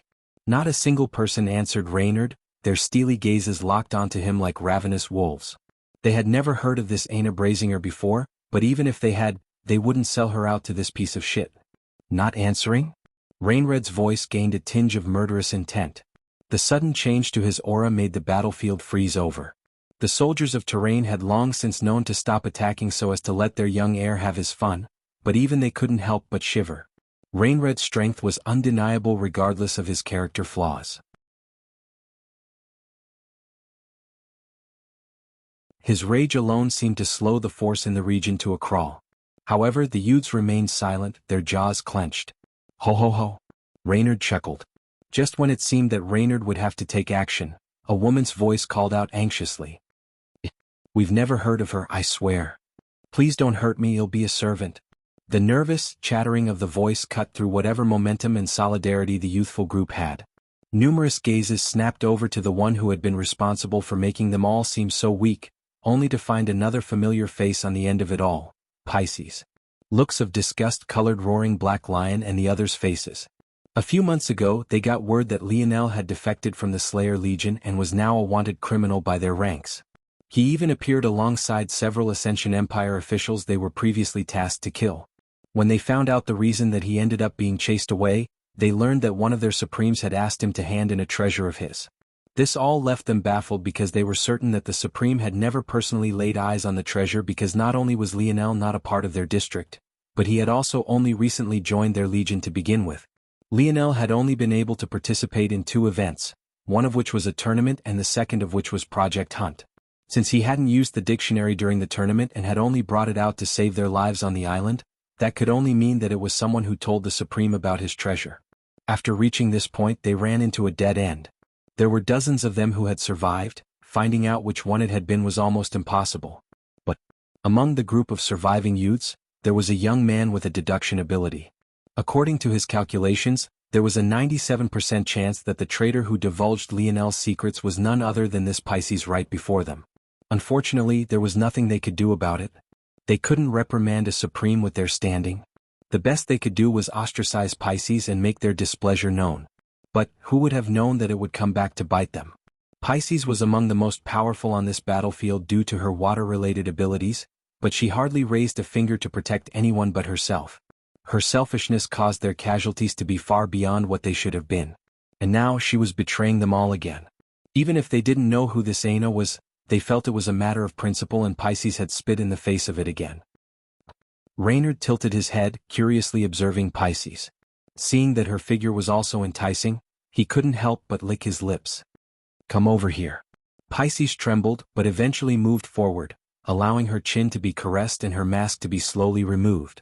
"Ah, beauty indeed." Reynard grinned, lightly playing with Pisces' blue hair. "You don't know Anana, huh?" "No. I've really never heard of her, she isn't one of us." As she spoke, Pisces became more determined and firm, allowing Reynard to do as he pleased and even inviting him to do more. Pisces was just a small talent. She didn't know the truth behind the Slayer Legion, so she had no idea the Empire was on their side.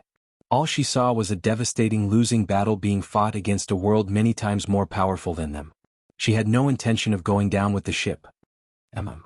Reynard dragged a finger along Pisces' exposed collarbone. "If not her, have you heard of a certain Lionel Morales?" Pisces and the others froze. Originally, Lionel had used the name Indomitable. But in order to make them trust him more and allow things to go more smoothly, he had both removed his mask and exposed his name to them. Pisces' lip curled into a sweet smile. Yes, I have heard of him." "You?" The pent-up rage everyone had for Pisces' actions boiled over. But before Roaring Black Lion could even finish his words, his throat gurgled, filling up with blood. He looked down toward his broad chest, laying eyes on the bloody hole that appeared where his heart should have been. Flowing Wind shrieked as the others watched on with wide eyes. Roaring Black Lion fell into the waters. Dead. You're tuning in to the Han Lee's Wuxia Chronicles YouTube channel. We're so grateful for your support, and don't forget to subscribe to join us on this incredible journey through captivating stories. Your generosity through donations truly makes a world of difference, as it's the primary source of revenue that allows me to expand and enhance this channel for you. Thank you from the bottom of my heart for being a part of this adventure.